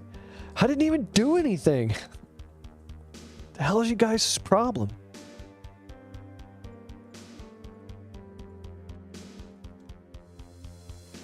No, Mount Payne lost his golden boy status when he went against Back to Saturn X.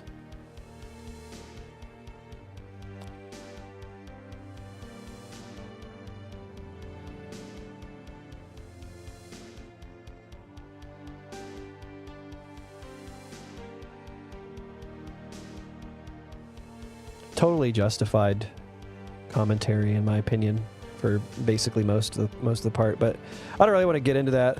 It feels like a very sore topic to bring up, and it's just not really worth discussing. I was only trying to make a joke. I was only trying to be funny. Decino is Dutch sandwich. Yeah. Everybody's just different parallel universe versions of sandwich.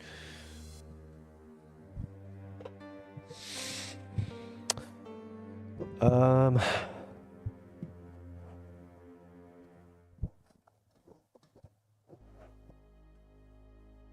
do I want this to be? Maybe this?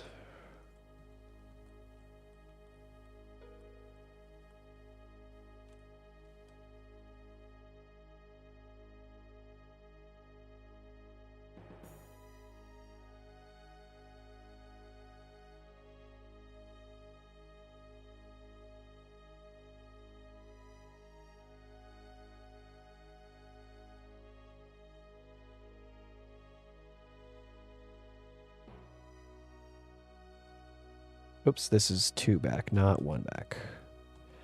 So this will be 2, this will be 2. Okay.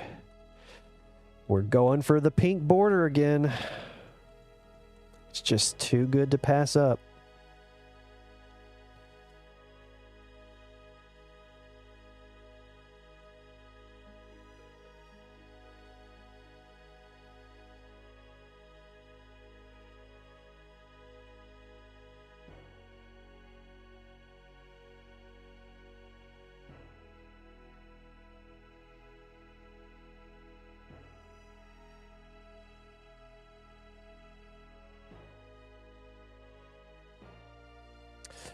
Mount Payne is often talking about his extensive gun collection. Yeah, like when he famously compared the size of Megiddo in the Nova project to the size of his gun collection. He said, imagine my two times Megiddo, and that's the size of my gun collection.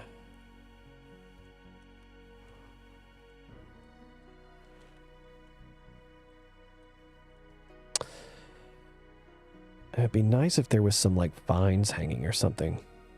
But this isn't really like a vine type of structure. Can I do it with mid textures? Can I make like a tiny vine border? It's probably going to look like shit. But I'm going to go to the trouble to draw it around here anyways. Bazooka's akimbo. Might as well make the whole map just a pink border. Oh, stop it. It's going to look good, and you know it.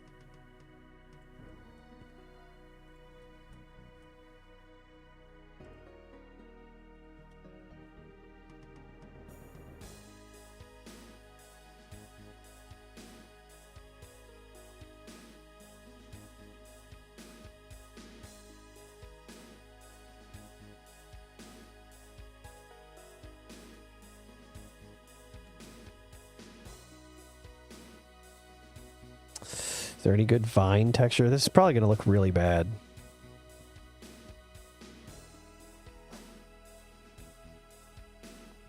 Mount Payne rolls up with a Megiddo in each hand. Put that thing away, dude. You'll kill somebody. Oh, these are cracks. I thought there was vines. Ooh.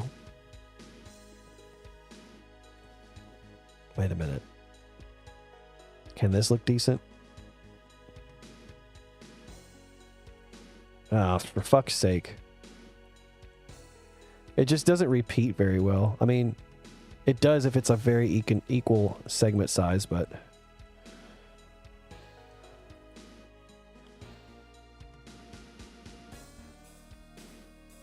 Ooh.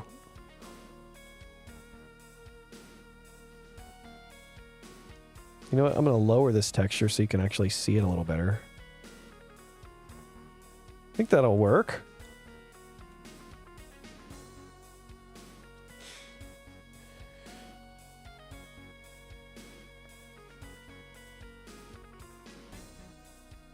What do I have left? 2 monster closets, 3 monster closets. And I guess I did kind of want to make like a Doom cute couch for this area. I'm not actually really good at making Doom cute furniture.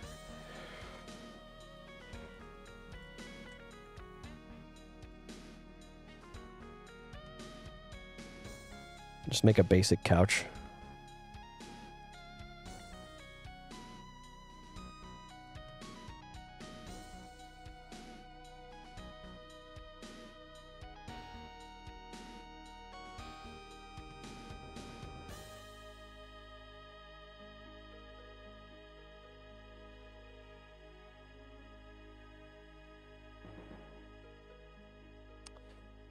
I need to make the couch block the light, so I have to change my lighting. So here's a good example of like, I'm gonna have to redo some of my detailing because I needed to change the geometry.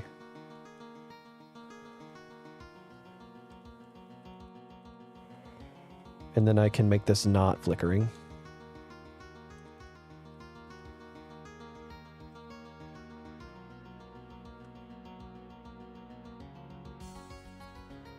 $44, $128. Wait a minute, no, don't. Well, I guess I'll just leave the couch in the middle. I was like, wait a minute, I need to maybe rotate the couch. I shouldn't, if I need to move the couch, I've already put the lighting down. I need to back this up. But then it's like, well, maybe I can just leave this here. Just copy the furniture from your party garage map. I'm pretty sure the furniture from my party garage map was equally shit.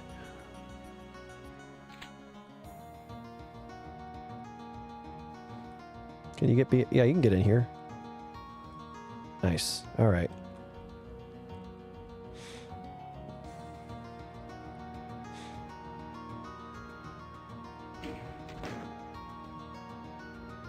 Who was it that told me to put a box of chocolates in the map? That's what I'm doing. I'm going to make a table and I'm going to put a box of chocolates on it.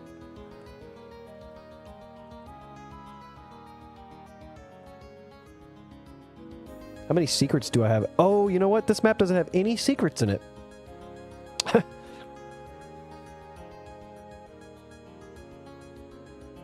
I didn't actually think about that. Well, you know what? I guess I'll have to give it back to, I'll have to give it back to my team. You know what? I'll leave it to my team. Maybe, hopefully having the details in here doesn't make it too complicated, but if they need to like knock out a wall or something like that to put a secret in, but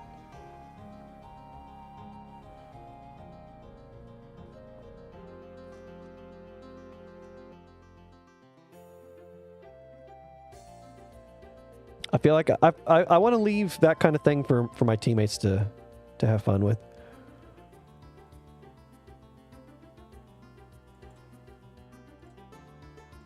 Wood. Just give me some good wood.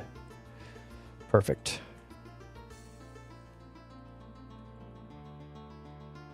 Such a realistic looking table. It's such a cute table. Everything's so close together.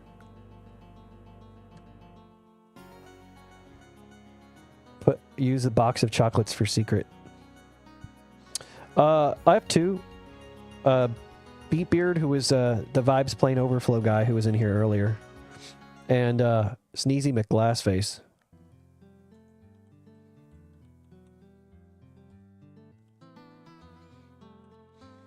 Let's see.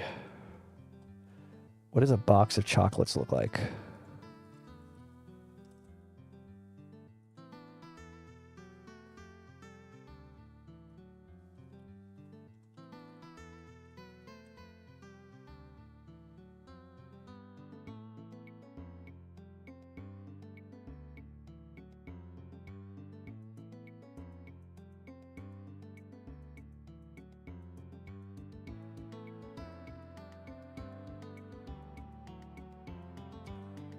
Yeah, I could totally do a heart shape. In fact, I was just looking at that. Let me see.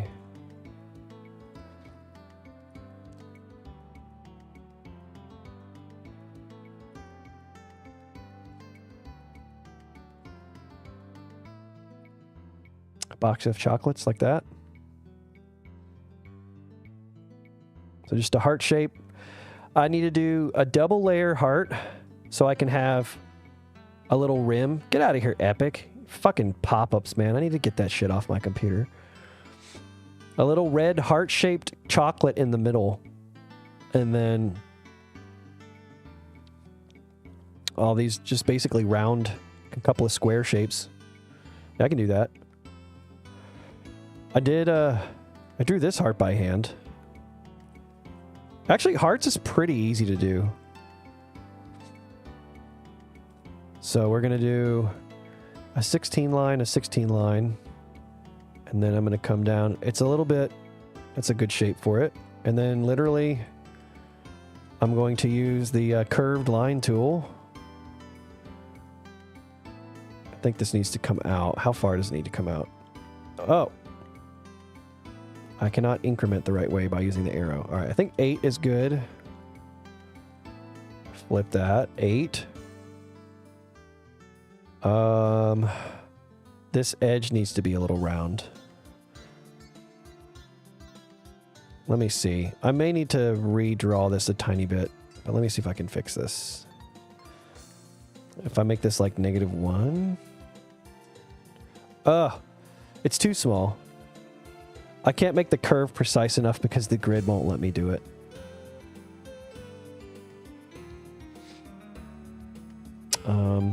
Whoops. Just back up. We'll just make it a tiny bit bigger. It's like a really expensive box of chocolates. There's a lot of chocolate in it. Gonna head out. Have a great night. See you later, Senpai. Thank you for noticing me tonight.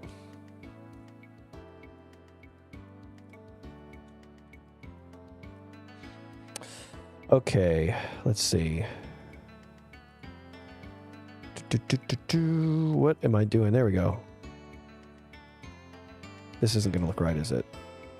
I made it the other night and it was really easy. I'm going to probably make it a little bit harder than it needs to now that I have somebody watching me trying to do it.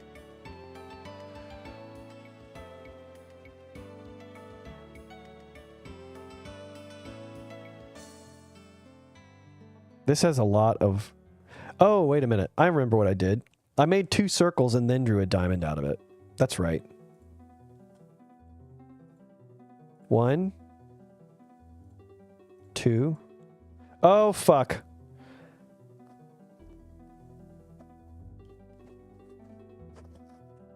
I just made the gods angry at me. All right, this needs to be less lines, less sides. Let's do an 8-sided circle. And do this. All right, please don't kill me. Okay, all right. It's too big. All right. God, this is going to take forever.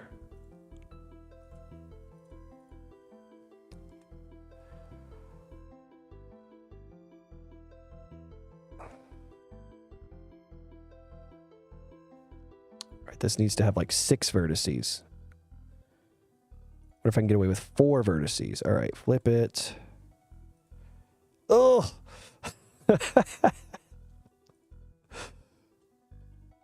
This looks like a little weird shape. It's only difficult because it's so small compared to the other heart that I made earlier. All right, can we go distance 2?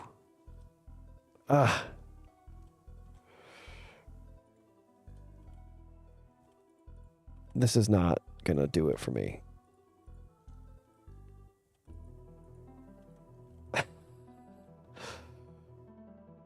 I mean, I think I can do better than that.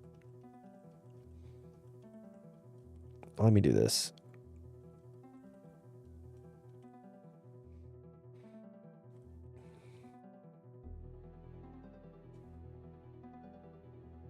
Actually, all right, I'm gonna leave these alone.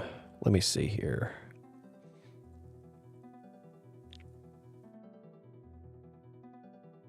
Maybe just make the grid a little bit finer so I can make the sizes a little bit more intermediate. 16 by 16. What was the last one that I made the sizes of? It was probably 16 by 16. 24 by 24 seems like it'd be too big, so maybe I want to do one in between 24 by 24. 20 by 20. A try. It's behaving on the grid. And I think I need to come in. Let's see, we'll come in this way.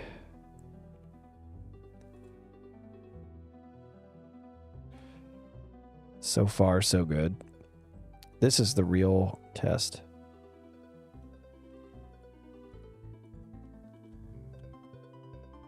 Bring that vertex up. There we go.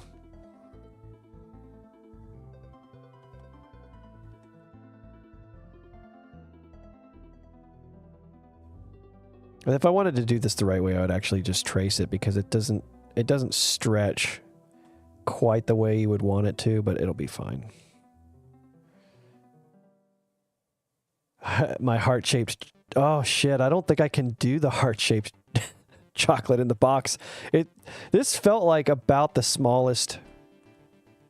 This felt like about the smallest heart that I could get away with drawing. I might just have to do like a little... I mean, unless there's like a tiny heart texture that would work.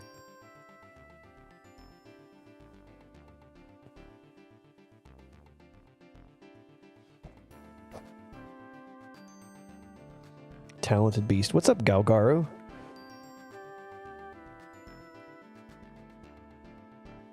Oh, right. Stair Builder. You know, you mentioned that the other night. What, was like on my first stream, maybe? And, I kind of like absently didn't really give it a lot of thought. But after you said it, it was like, wait a minute. I don't think I've ever really tried to use the Stair Builder to detail, so... I may not completely know how you're supposed to do it. Do I want to select... I don't want to select the sector, right? Right. I want to select just the lines. And then the Stair Builder tool. The depth definitely can't be super crazy. Oh, but the lines don't all face the same directions. So that's part of the problem.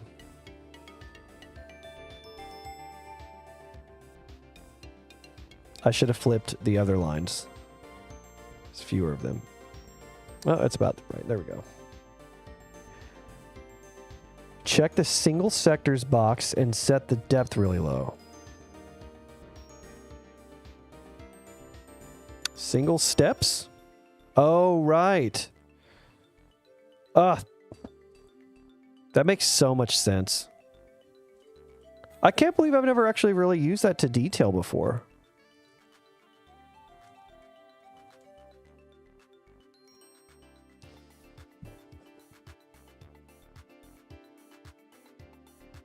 Nice. Thanks for the tip.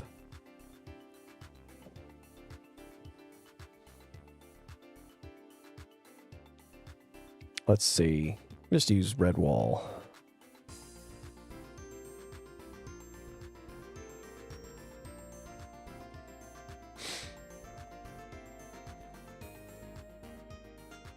Is there a good, like, stark white texture? Yep, this one right here.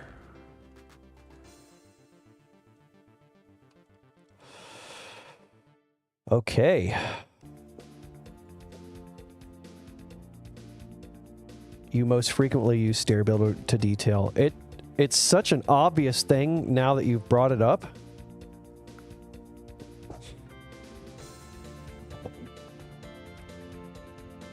I really do appreciate the suggestion. That is a good tip. And I will certainly be using that again at some point. I have used Stair Builder to make interesting geometry before, but I don't think I've ever really tried to detail with it. Oh, nice. I'm glad I can teach you a few tricks. I'm honestly a little bit surprised by that. You seem to kind of have an answer for a lot of things when it comes to mapping.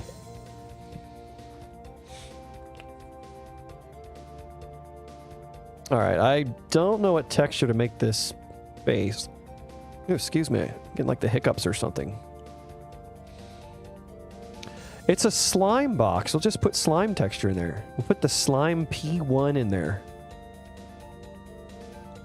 Or P slime 01. Pebbles kind of makes sense. If I left that, I could almost get away with just making it that. I mean, I'm not going to, but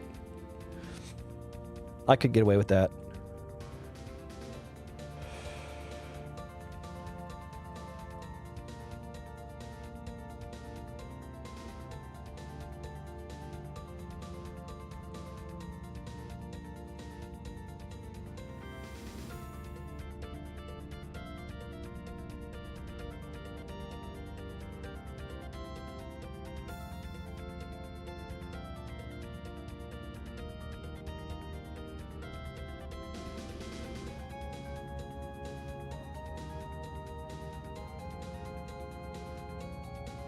There you go. There's my little pink heart-shaped chocolate.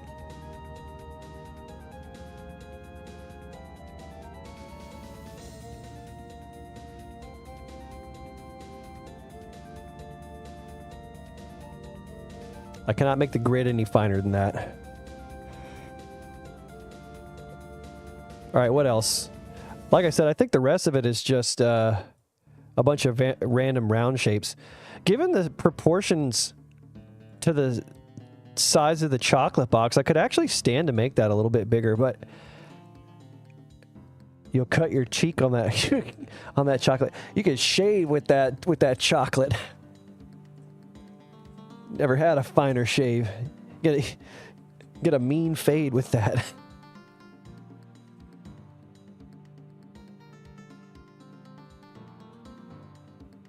It'll just be a heart-shaped box filled with heart-shaped chocolates.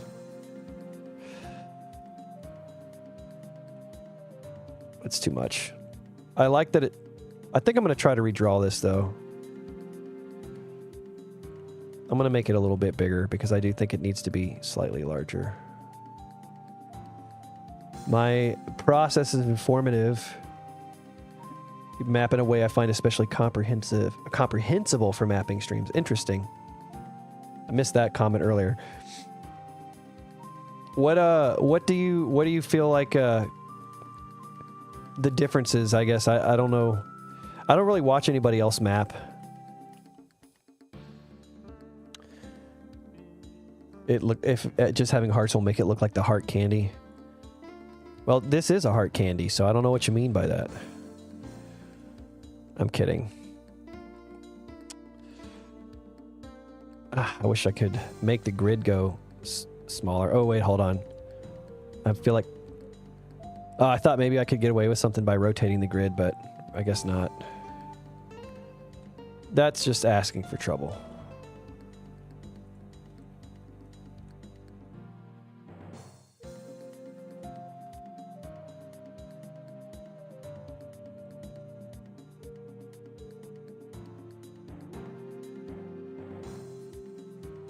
Okay.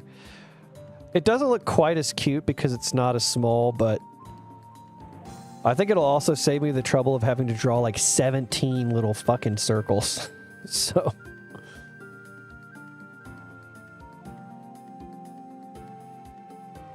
Oh. Make it so the red chocolate is a switch that disappears. So it looks like you ate it.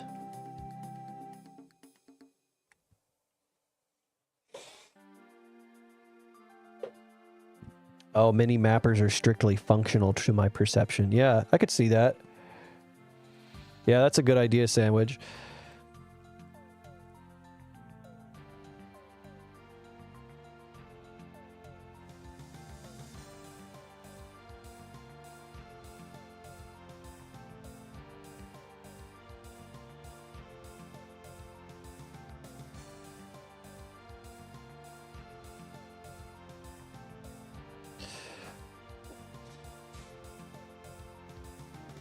Click on the Doom cute is the most obvious secret, but I love it. You're right. It's a good idea.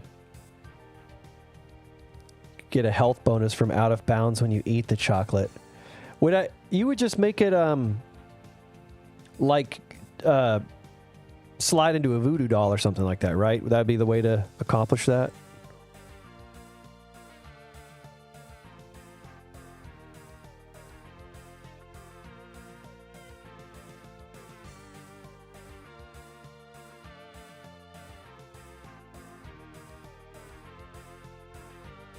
This one's a dark chocolate.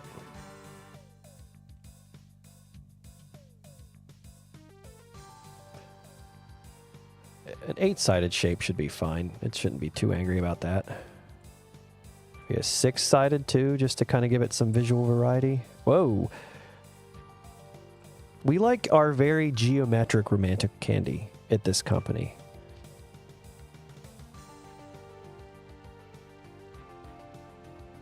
These are too close to each other, though. Too similar in shape. Let's see. I don't really know how to disperse these.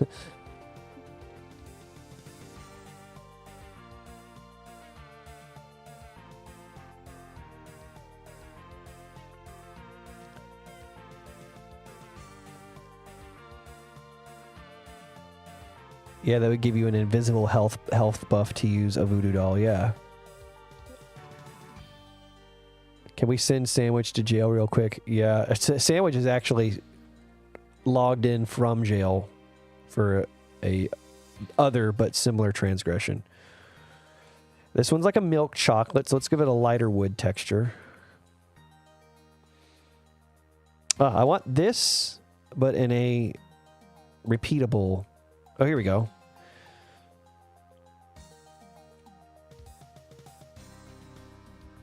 Oh, what did I just do? What did I just do? Okay, never mind. We're good. We're good.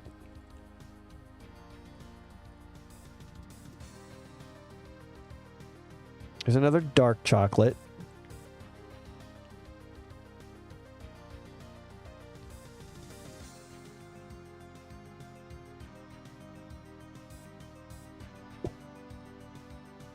What am I doing? What is that texture called?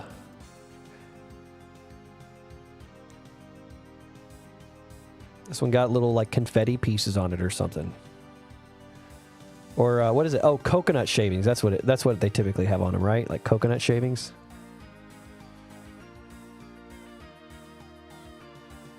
Let's see if there's anything that even vaguely resembles that. Believe it or not, jail stream.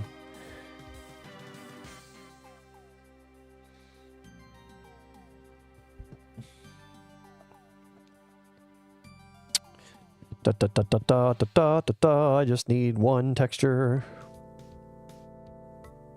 We gotta have the like stepchild white chocolate piece in there too. I like white chocolate, but it seems like most people are kind of on it, so.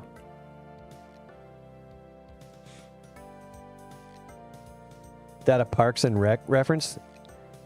Is it a Parks? I've never actually really dove into Parks and Rec. Is there a joke about white chocolate?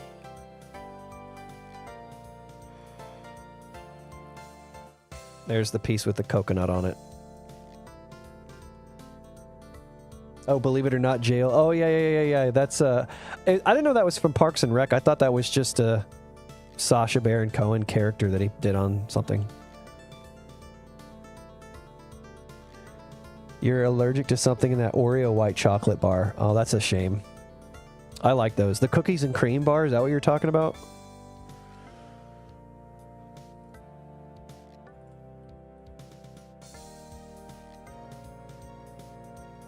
I need to just stop with this. I've already put too many. All right. Just use these textures. Oh, shit. Maybe I should make this white so it looks like the inside of the box. Oh, there we go. Who was it that suggested that I put the box of chocolates on? Because that was such a good idea. All right, so now what I need to do is I need to make this have a new sector tag. Oh, we'll use 8. And then where do I want to put a voodoo doll clause? I guess it doesn't really matter. Go ahead and put voodoo doll here. Hello, Mr. Voodoo guy. Zoop.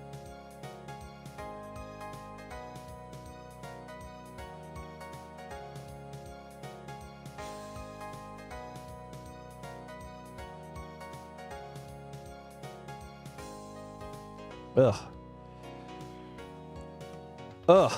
I cannot do a voodoo doll closet with textures that gross. 19. Scroll, floor, move things.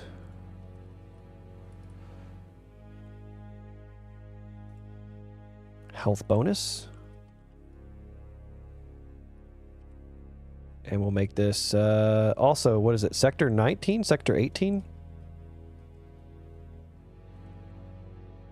Sector 8. Oh, right, because it was recycling that door that I changed earlier. Sector 8. Oh, I gotta open it up. And let's see, I need to raise the floor to block the health bonus. And And I'm thinking what the best way to allow the player to activate this, since there's so many lines here. Maybe if I just do us like a diamond-shaped border around this thing. And if you just use the box of chocolates, you'll eat the one in the middle. Oh, why did this move? Did I do that and I didn't realize it? Did I move this? It's weird.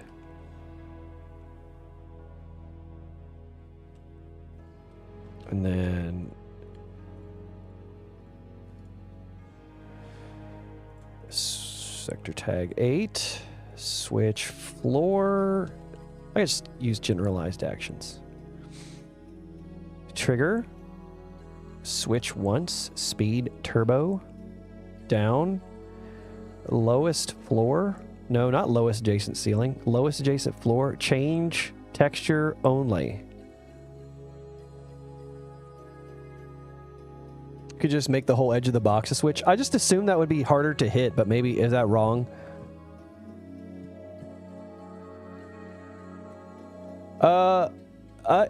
I guess the secret is just, it's actually like an unmarked secret. It's more like an Easter egg than it is strictly a secret, I suppose.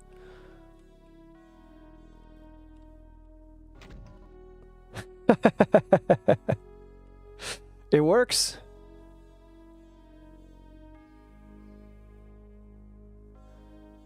Yeah, I would have to make the voodoo doll enter a secret sector as well.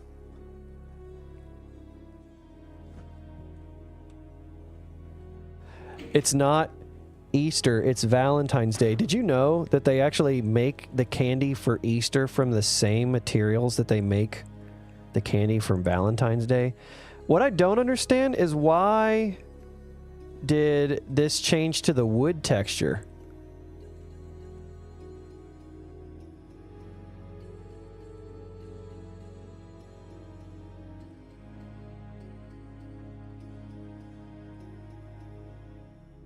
It's made from chalk, in other words? Yeah, my favorite.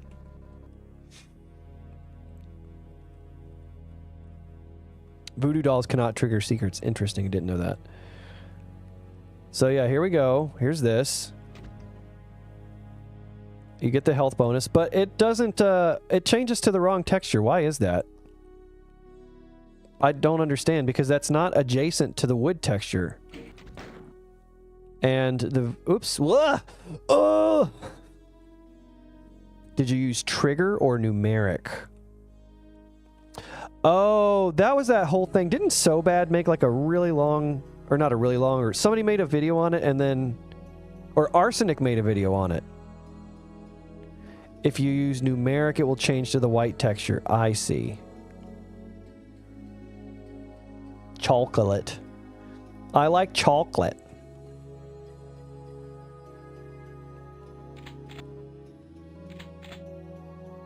You got a mellow yellow for the first time in 30 years. Would you eat it like a fucking Hardee's or something? This is such a good idea. Dude, So Bad is like next level at explaining some certain topics.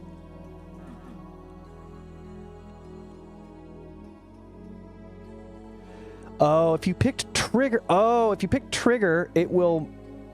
put the texture from in front of the activating line. That actually makes so much sense for something that happened to me in a Bitter Dream map that I was making and I couldn't figure it out. Oh, you know what this needs is a grate in front of the fireplace. This needs to be a great place to a fireplace. Oh, but then I'll just draw another sector that I don't really want. I don't really want another sector, so I'm just gonna leave it alone. It's fine. What else do I have? I'm almost basically completely done. I need to do the closets, the voodoo doll closets. All right, we're going to go for something basic with these because I don't really feel like spending a lot more time on voodoo doll closets at this point. Door track, unpegged. This honestly can just be like another outside looking area. Just like a border of trees. It's fine.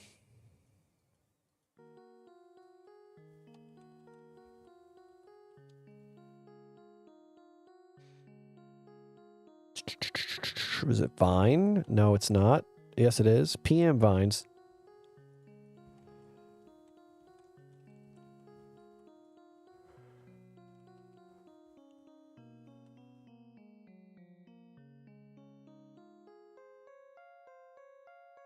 You enjoy watching So Bad drag little guys around in Doom Builder to explain combat dynamics. Yeah.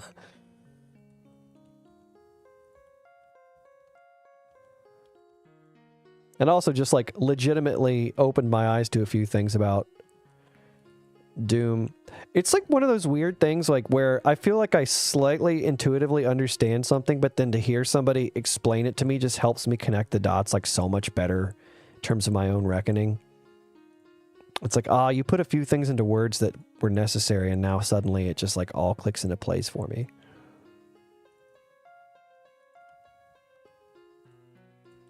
Cool. I like that these open to little natural areas. And then we got the two closets in here. This one and this one.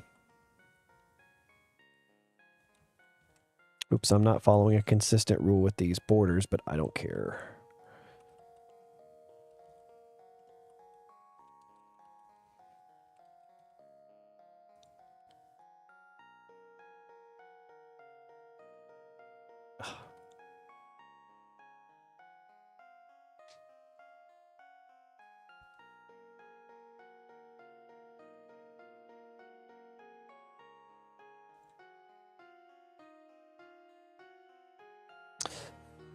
What do I want to do with these? This was the one I was trying to make into a bookcase earlier, and I couldn't figure out what I wanted to do with it, and I still don't know what I want to do with it. I want it to be something slightly interesting.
Okay. Starting to settle on an idea here. And then, of course, while I was drawing these lines, I was thinking about something else in another part of the map that I realized I wanted to go back and revisit. Because I hadn't completely fleshed it out. Let's make this dirt.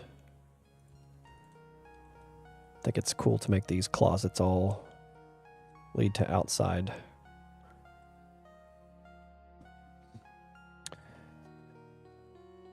Even with an outline, the video production value is going to be tough to put together. Yeah, video editing is its own beast. It takes a lot of time to edit something decently. Is this Losing Life Support Systems a Bitter Dream MIDI? No, it's actually for a different project I'm working on called... the working title is... Actually, I don't have a specific title for it. I'm thinking about calling it Forlorn, but it's basically like a stock limit removing project. And I just kind of started by... It was just one of those things where I was like in the mood to map. And I wanted to do a little bit more than noodling, but I didn't want to work on Bitter Dream because I was just kind of tired of it for a while. So I made something and just started composing MIDIs. And it was... that it quickly became something where I was like, all right, I'm going to try to make small maps. So far, it's 6 maps, each with fewer than 100 monsters in them.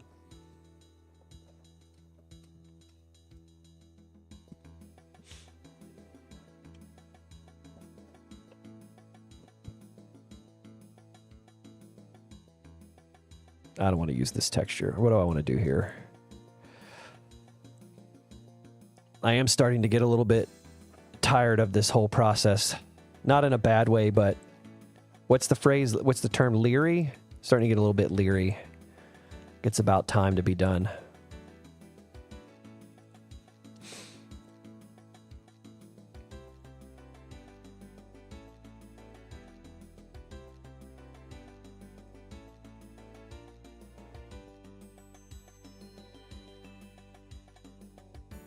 Give me some rocks. Give me rock and stone to the bone.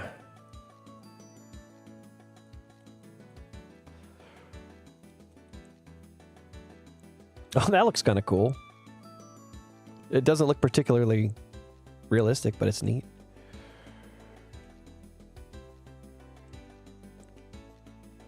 There we go. We got our monster closet design.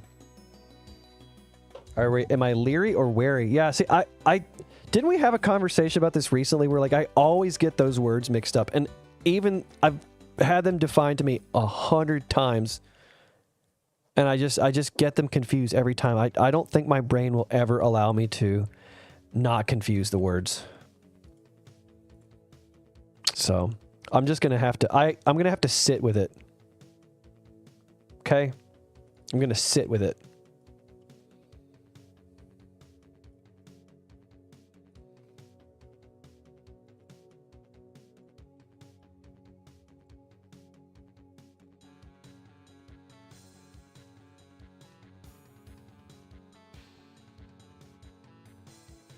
Oh, that looks like shit. Why did I do that?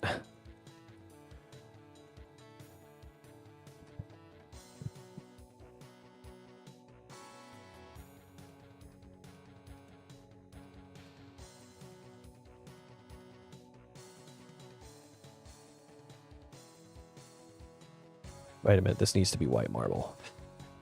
And...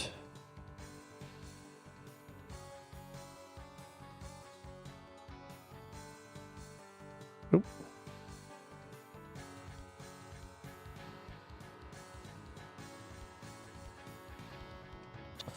Sweet.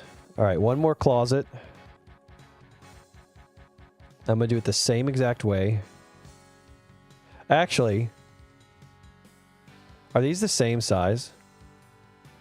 256, 256. Fuck this. We're going to just copy and paste the closet. So move all this stuff out. Zoop.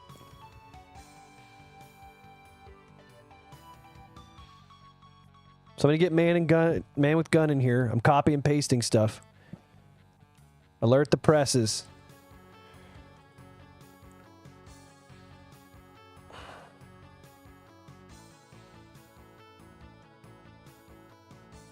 Wait a minute. I might not be able to get away with this. Oh, and it deleted all my imps for some freaking reason. I don't know why it did that.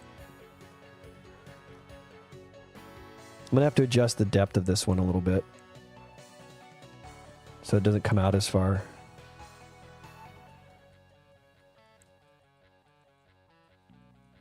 All right, let's try one more time. Get it this way. And pull this out. Move these. And then we're going to just tweak the vertices so these don't all look the same. Wait a minute. This is whole prefab. These rocks are identical in these two rooms. This whole place is fake. It's all made of paper. Whole thing is made of paper.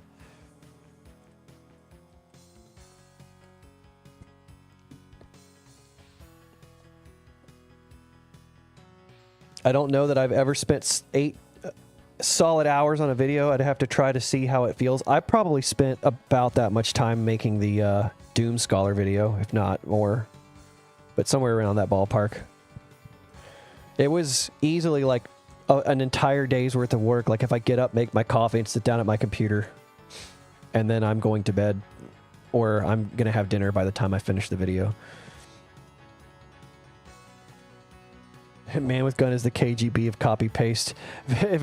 One day I just commit suicide by falling out of a building. Excuse me, should not say that word on a stream. I unalive myself by falling out of a building mysteriously.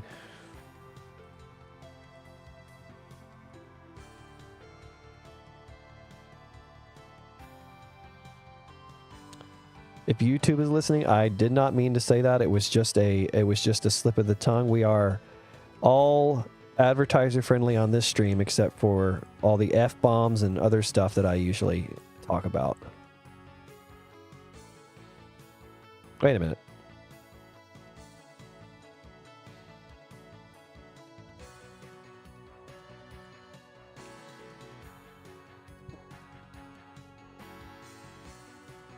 Doom Scholar was an epic success of entertainment. Thank you. By the way, I was referring to the mysterious act of all of the people who mysteriously fall out of buildings when they cross paths with a certain dictator, related to the topic we were just talking about. In case anybody wondered if that was a non sequitur. Not entirely. What do we have here? Is this the map finished? I think one thing I wanted to do is detail this area out here just a tiny bit. It just needs a little bit more layer to it. A little tree would be nice.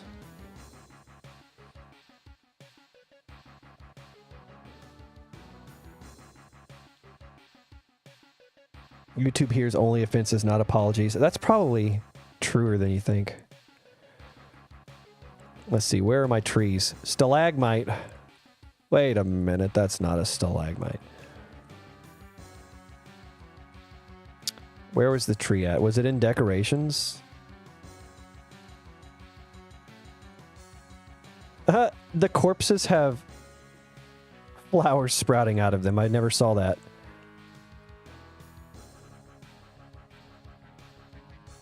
Oh, that's cute. That's going up on a cliff.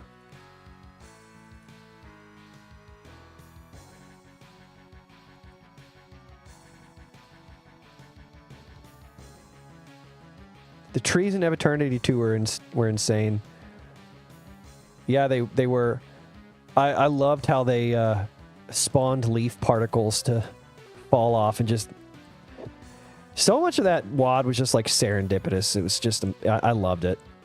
We already had a long discussion about it earlier if you were not here for it.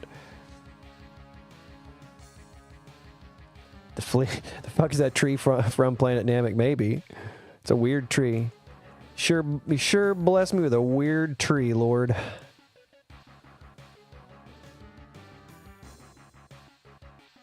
And I want one here.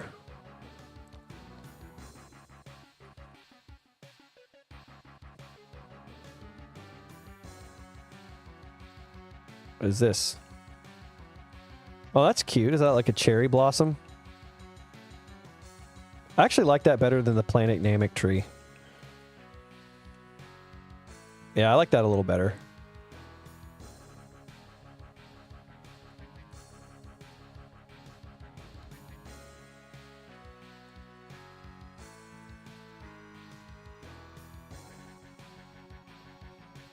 I still want... What tree was this? I guess I could just copy paste this one. I don't need to like go look for it.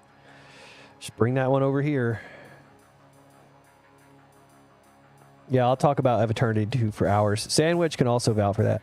How did my grass detailing go? I guess I didn't really do a whole lot more of it. I never really came back around to it. I felt like it's good enough.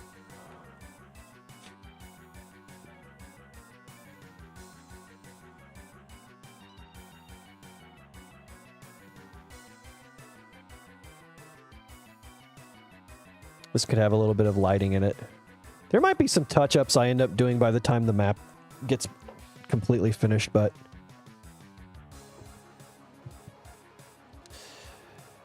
Okay, the only thing I didn't really decide on was how this waterfall is supposed to work. So, you get all 3 keys, and then you come back to this area. This is actually the exit. It's supposed to be a teleporter to step onto to exit. Beetbeard didn't really set up the mechanism of it. So I'm trying to figure out how I want to handle that. I want this to line up with this midpoint here, and that hopefully will get it to line up on the grid. Yes.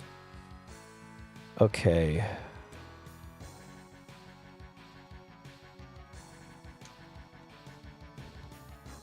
Did you hear Ev Eternity 2 was good? Oh shit, he mapping. Yeah, I'm actually getting pretty close to done with it, though. This session is coming to a close soonish. I'm going to probably run around the map and just check for anything that sticks out, but I've mostly finished detailing it. So, the only thing it's missing is secrets, really. But I'm going to let my team do that. Anything that I'm thinking that I might have missed? I don't think so. Okay, so let me figure out this fountain. I want to convey that you need the 3 keys.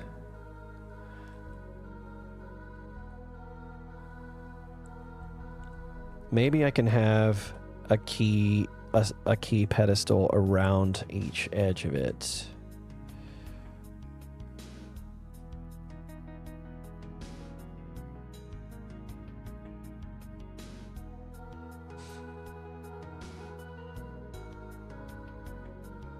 Just tall enough that you can't use it as a steps. Oh, wait a minute. Like that height. There we go.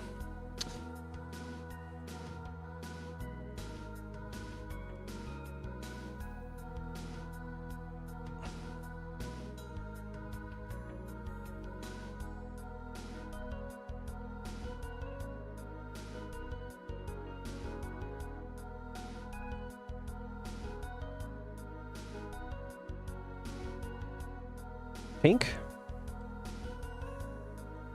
And so now you can get up onto the fountain. This looks a little bit jank. There could be something better with this, maybe. Not totally sure.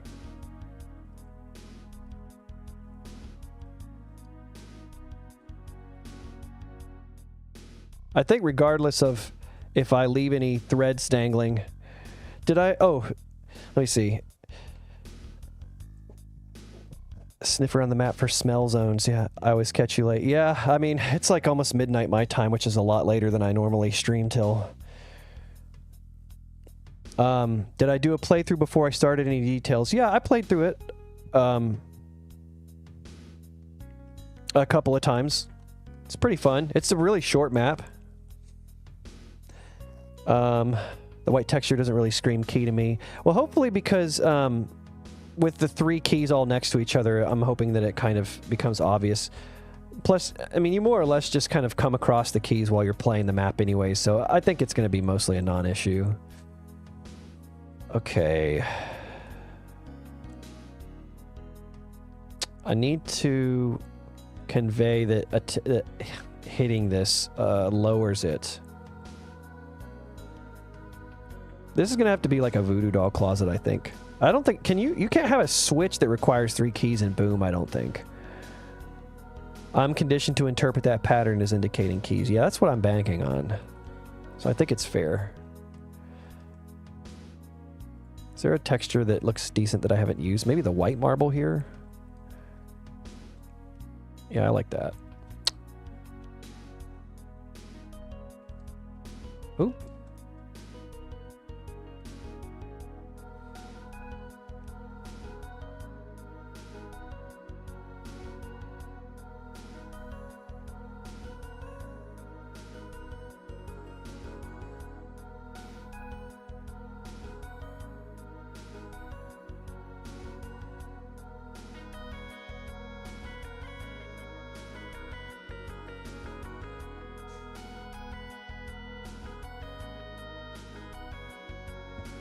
The water is coming out of the portal? The water is going to be coming out of the portal? That's insane. What is this? This is a weird texture. Lit F. This texture's lit, brother.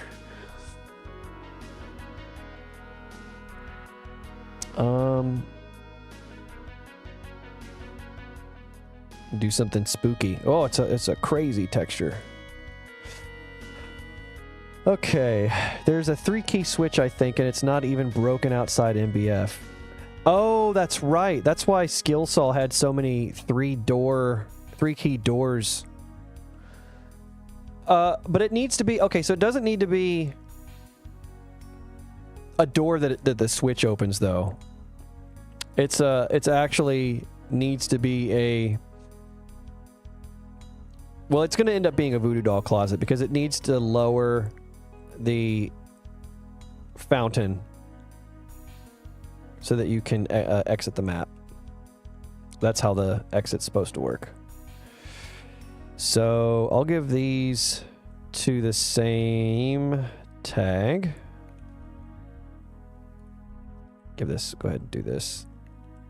It looks a little bit jank, but I don't really care all that much. You won't see it anymore after it's gone. All right, so these have tag 20.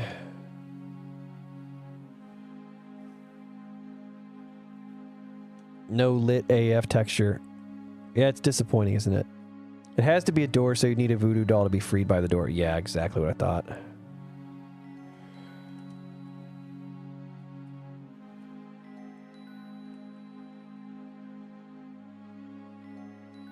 I'm almost wondering if I leave these keys here, and maybe I can just get away with not even making this like an obvious switch or something.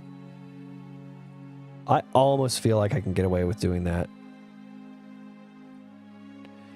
Switch once. Speed turbo.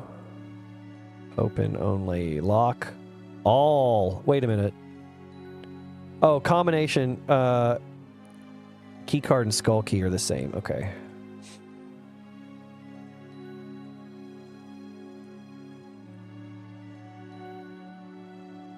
Oh, and this needs to be... The exit is a line def, right? I don't know why I'm... What am I doing?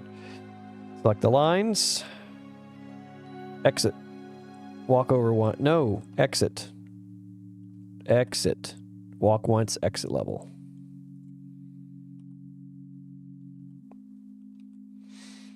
Okay, let's get our second voodoo doll going here. Zoop.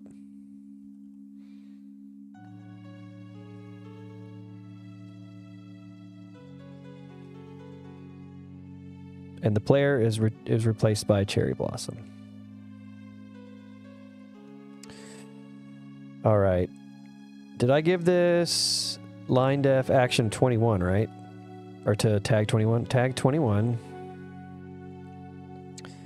And it's just a door, so I don't need to do anything else. I can give this the same. So this is also 19. And we'll just put a few lines here. No, not all the way across. Just like that. There we go.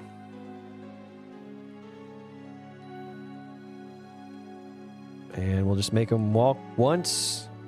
Walk repeatable or whatever. I guess it doesn't matter. Floor lower to lowest floor. Tag 20.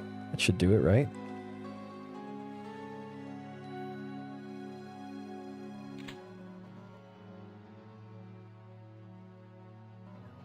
One key. That closet looks good. How does this closet look? I guess I'll just do a pass through the map too to make sure. Okay. Got a couple of closets here and there. Cool, cool. Does this tell me I need keys? You need all 3 keys to open this door. There's a door on the waterfall? That's crazy.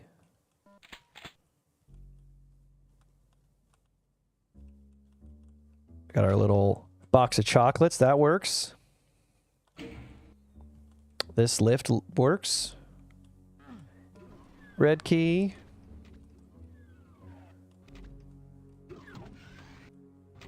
Oh, fudge. I missed this. I missed 2 areas. Oh, I missed this. Ah! Oh!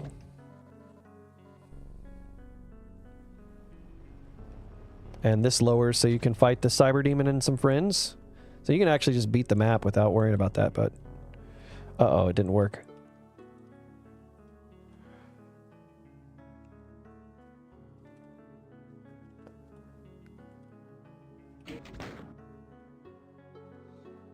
That didn't make a button sound. Yeah, Overboard is basically more going down, but it's tropical island themed. And that includes the soundtrack. Well, the soundtrack's not tropical island theme. It's just more that like crazy chromatic scale non-melodic sounding stuff that still somehow manages to be catchy and interesting. Tag 19 to scroll floor move things. What did I do wrong on this? Oh, I gave this the wrong... Did I give this the wrong tag? Tag 21, open door. I freak out whenever I find a small error. It's ruining my life. It's literally the worst thing that could have happened to me.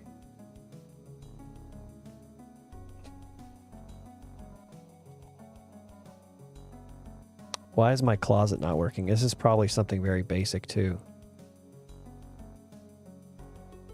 He's just not even going through the door. All right, let's clip out and see what's going on with this closet over here. Oh, it's just that the door's not tall enough when it opens for him to clear. All right, let's try that. Uno más tiempo. Let's make it like that tall, just to be on the safety side.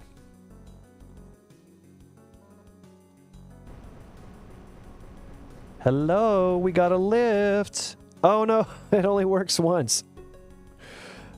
We can fix this pretty easily.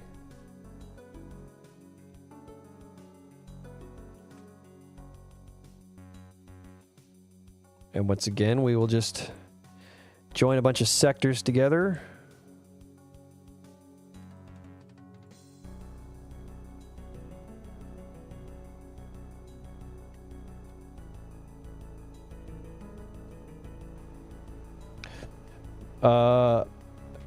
I try to map in these formats, but I don't want to have to learn the esoteric, archaic forms of scripting. It is a little annoying sometimes, but it is fun because it's like not quite as una vez más. Oh, okay. Yeah, I don't know. I only took like 2 years of Spanish in high school, so I don't know. Nice. But yeah, I feel like voodoo doll closets and stuff is a pretty fun. I don't know. It's like playing a puzzle game to me. So I don't get too upset about it. It does get annoying to troubleshoot stuff though. The literal one more time is funny to me. And I know I was gonna offend so many Spanish speakers. Nice. I mean, I think there might be a couple places where I want to do a little bit more shading detail in the outdoors areas, but I mean, I feel like this map is pretty much done. Except for that. Oh, I need to do a sky transfer to sector 20. So that'll look correct again.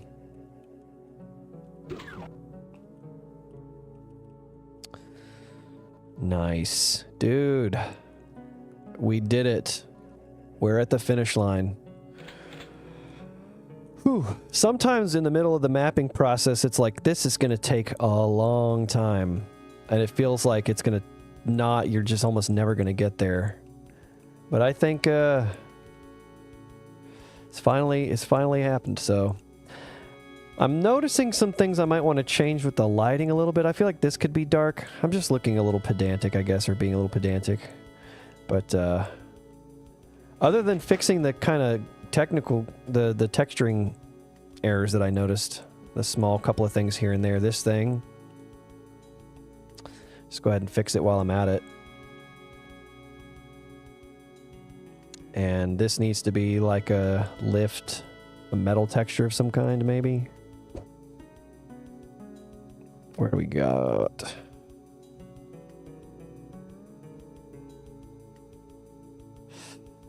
I mean, I can just use classic metal. Ah, oh, the freaking... I have no idea why all these are textured when only one of them needs to be in most cases. I think it's just, like I said, I think it's just down to the software that Sneezy uses. It's just kind of funny. Is this right? Is this the right height? It's not the right height. What did I do? Oh, because I textured the freaking upper texture. Shit. All right, let me just back up. I'm losing the plot here.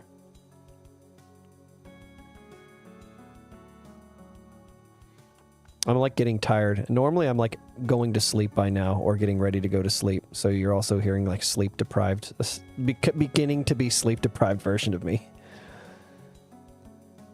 I am just a lot more comfortable actually doing code for scripting. Yeah, I mean, there's definitely times when, like, if you're making a UDF map and you can just start busting out some ACS script, it's just like, yeah, man, I can just solve all my problems in a couple of keystrokes. And it's very easy. To Voodoo Dolls get a little tedious, as I do think that once you've kind of got them figured out, it's not like you have to constantly do new things to make them work.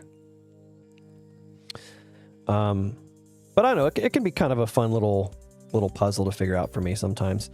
There was one other texture, wasn't there? Was there a missing texture? This, when you lower this lift, it needs a texture, right? Yes, it does. We'll just make it marble.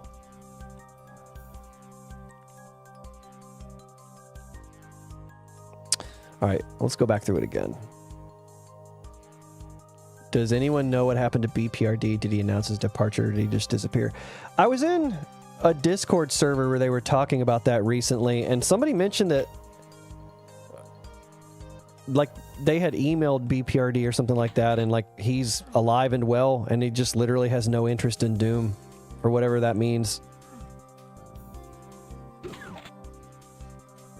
But that's about as much as I gleaned from the entire conversation. Yeah, just one of those people who came and went.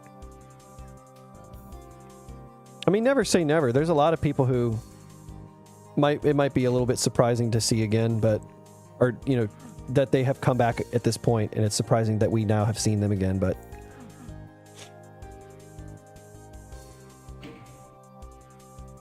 given how long it's already been and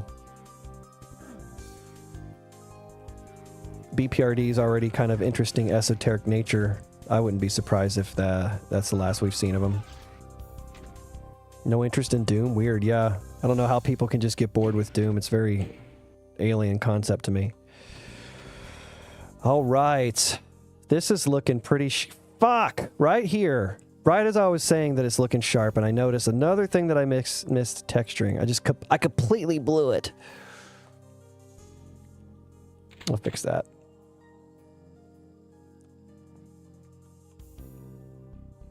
How does this outdoors area look? Yeah, I need to do some shading on this too, but I'm going to call this like basically finished. Like I'm not going to stream any more of like the shading and stuff like that, but I'm basically done with this. So cool. Well, it has been, how long have I been streaming for? 2.5 hours. This is looking pretty fuck. This is the most fucked thing I've seen. Just one random comp blue just still clinging for dear life. Go away. You're ruining my freaking life over here, comp blue. Just do that. Cool. I might encourage my my teammates to put some thing decorations around. There was some really cool looking thing decorations. Like what was some of the ones I saw? Like the hanging hearts, non-blocking. You know, stuff like this could be nice to put around the map. Does that look cool? Yeah, just put a few of these things around in strategic places. It's been delightful watching you scroll through the editor. It was the texture editor. It was my pleasure to allow you to watch me to just choose textures for 2.5 hours tonight. Thanks everybody for tuning into this mapping endeavor. This was a lot of fun, and maybe if somebody goes back and watches this whole thing, I hope you can learn a thing or two. I'm pretty pleased with the pleasure's all mine. Yeah, thanks for bringing the crowd, Sandwich. You're really helping pump my numbers. I'm pleased with the response that I got on this little mapping project. So I don't know that I'll consistently return to mapping streaming, but I'm pretty interested in doing it again because this has been a lot of fun, and it's kind of a nice way to just mix up the mapping experience in general. So I would say be on the lookout for future mapping streams, but as to when, probably can't say exactly. But yeah, thanks again for tuning in, everybody, and I wish you all well. And hopefully, if you were reticent about indulging in mapping yourself, this gives you some encouragement to try it on your own and just get out there and kind of do your thing. So I guess this is it. And good night, everybody.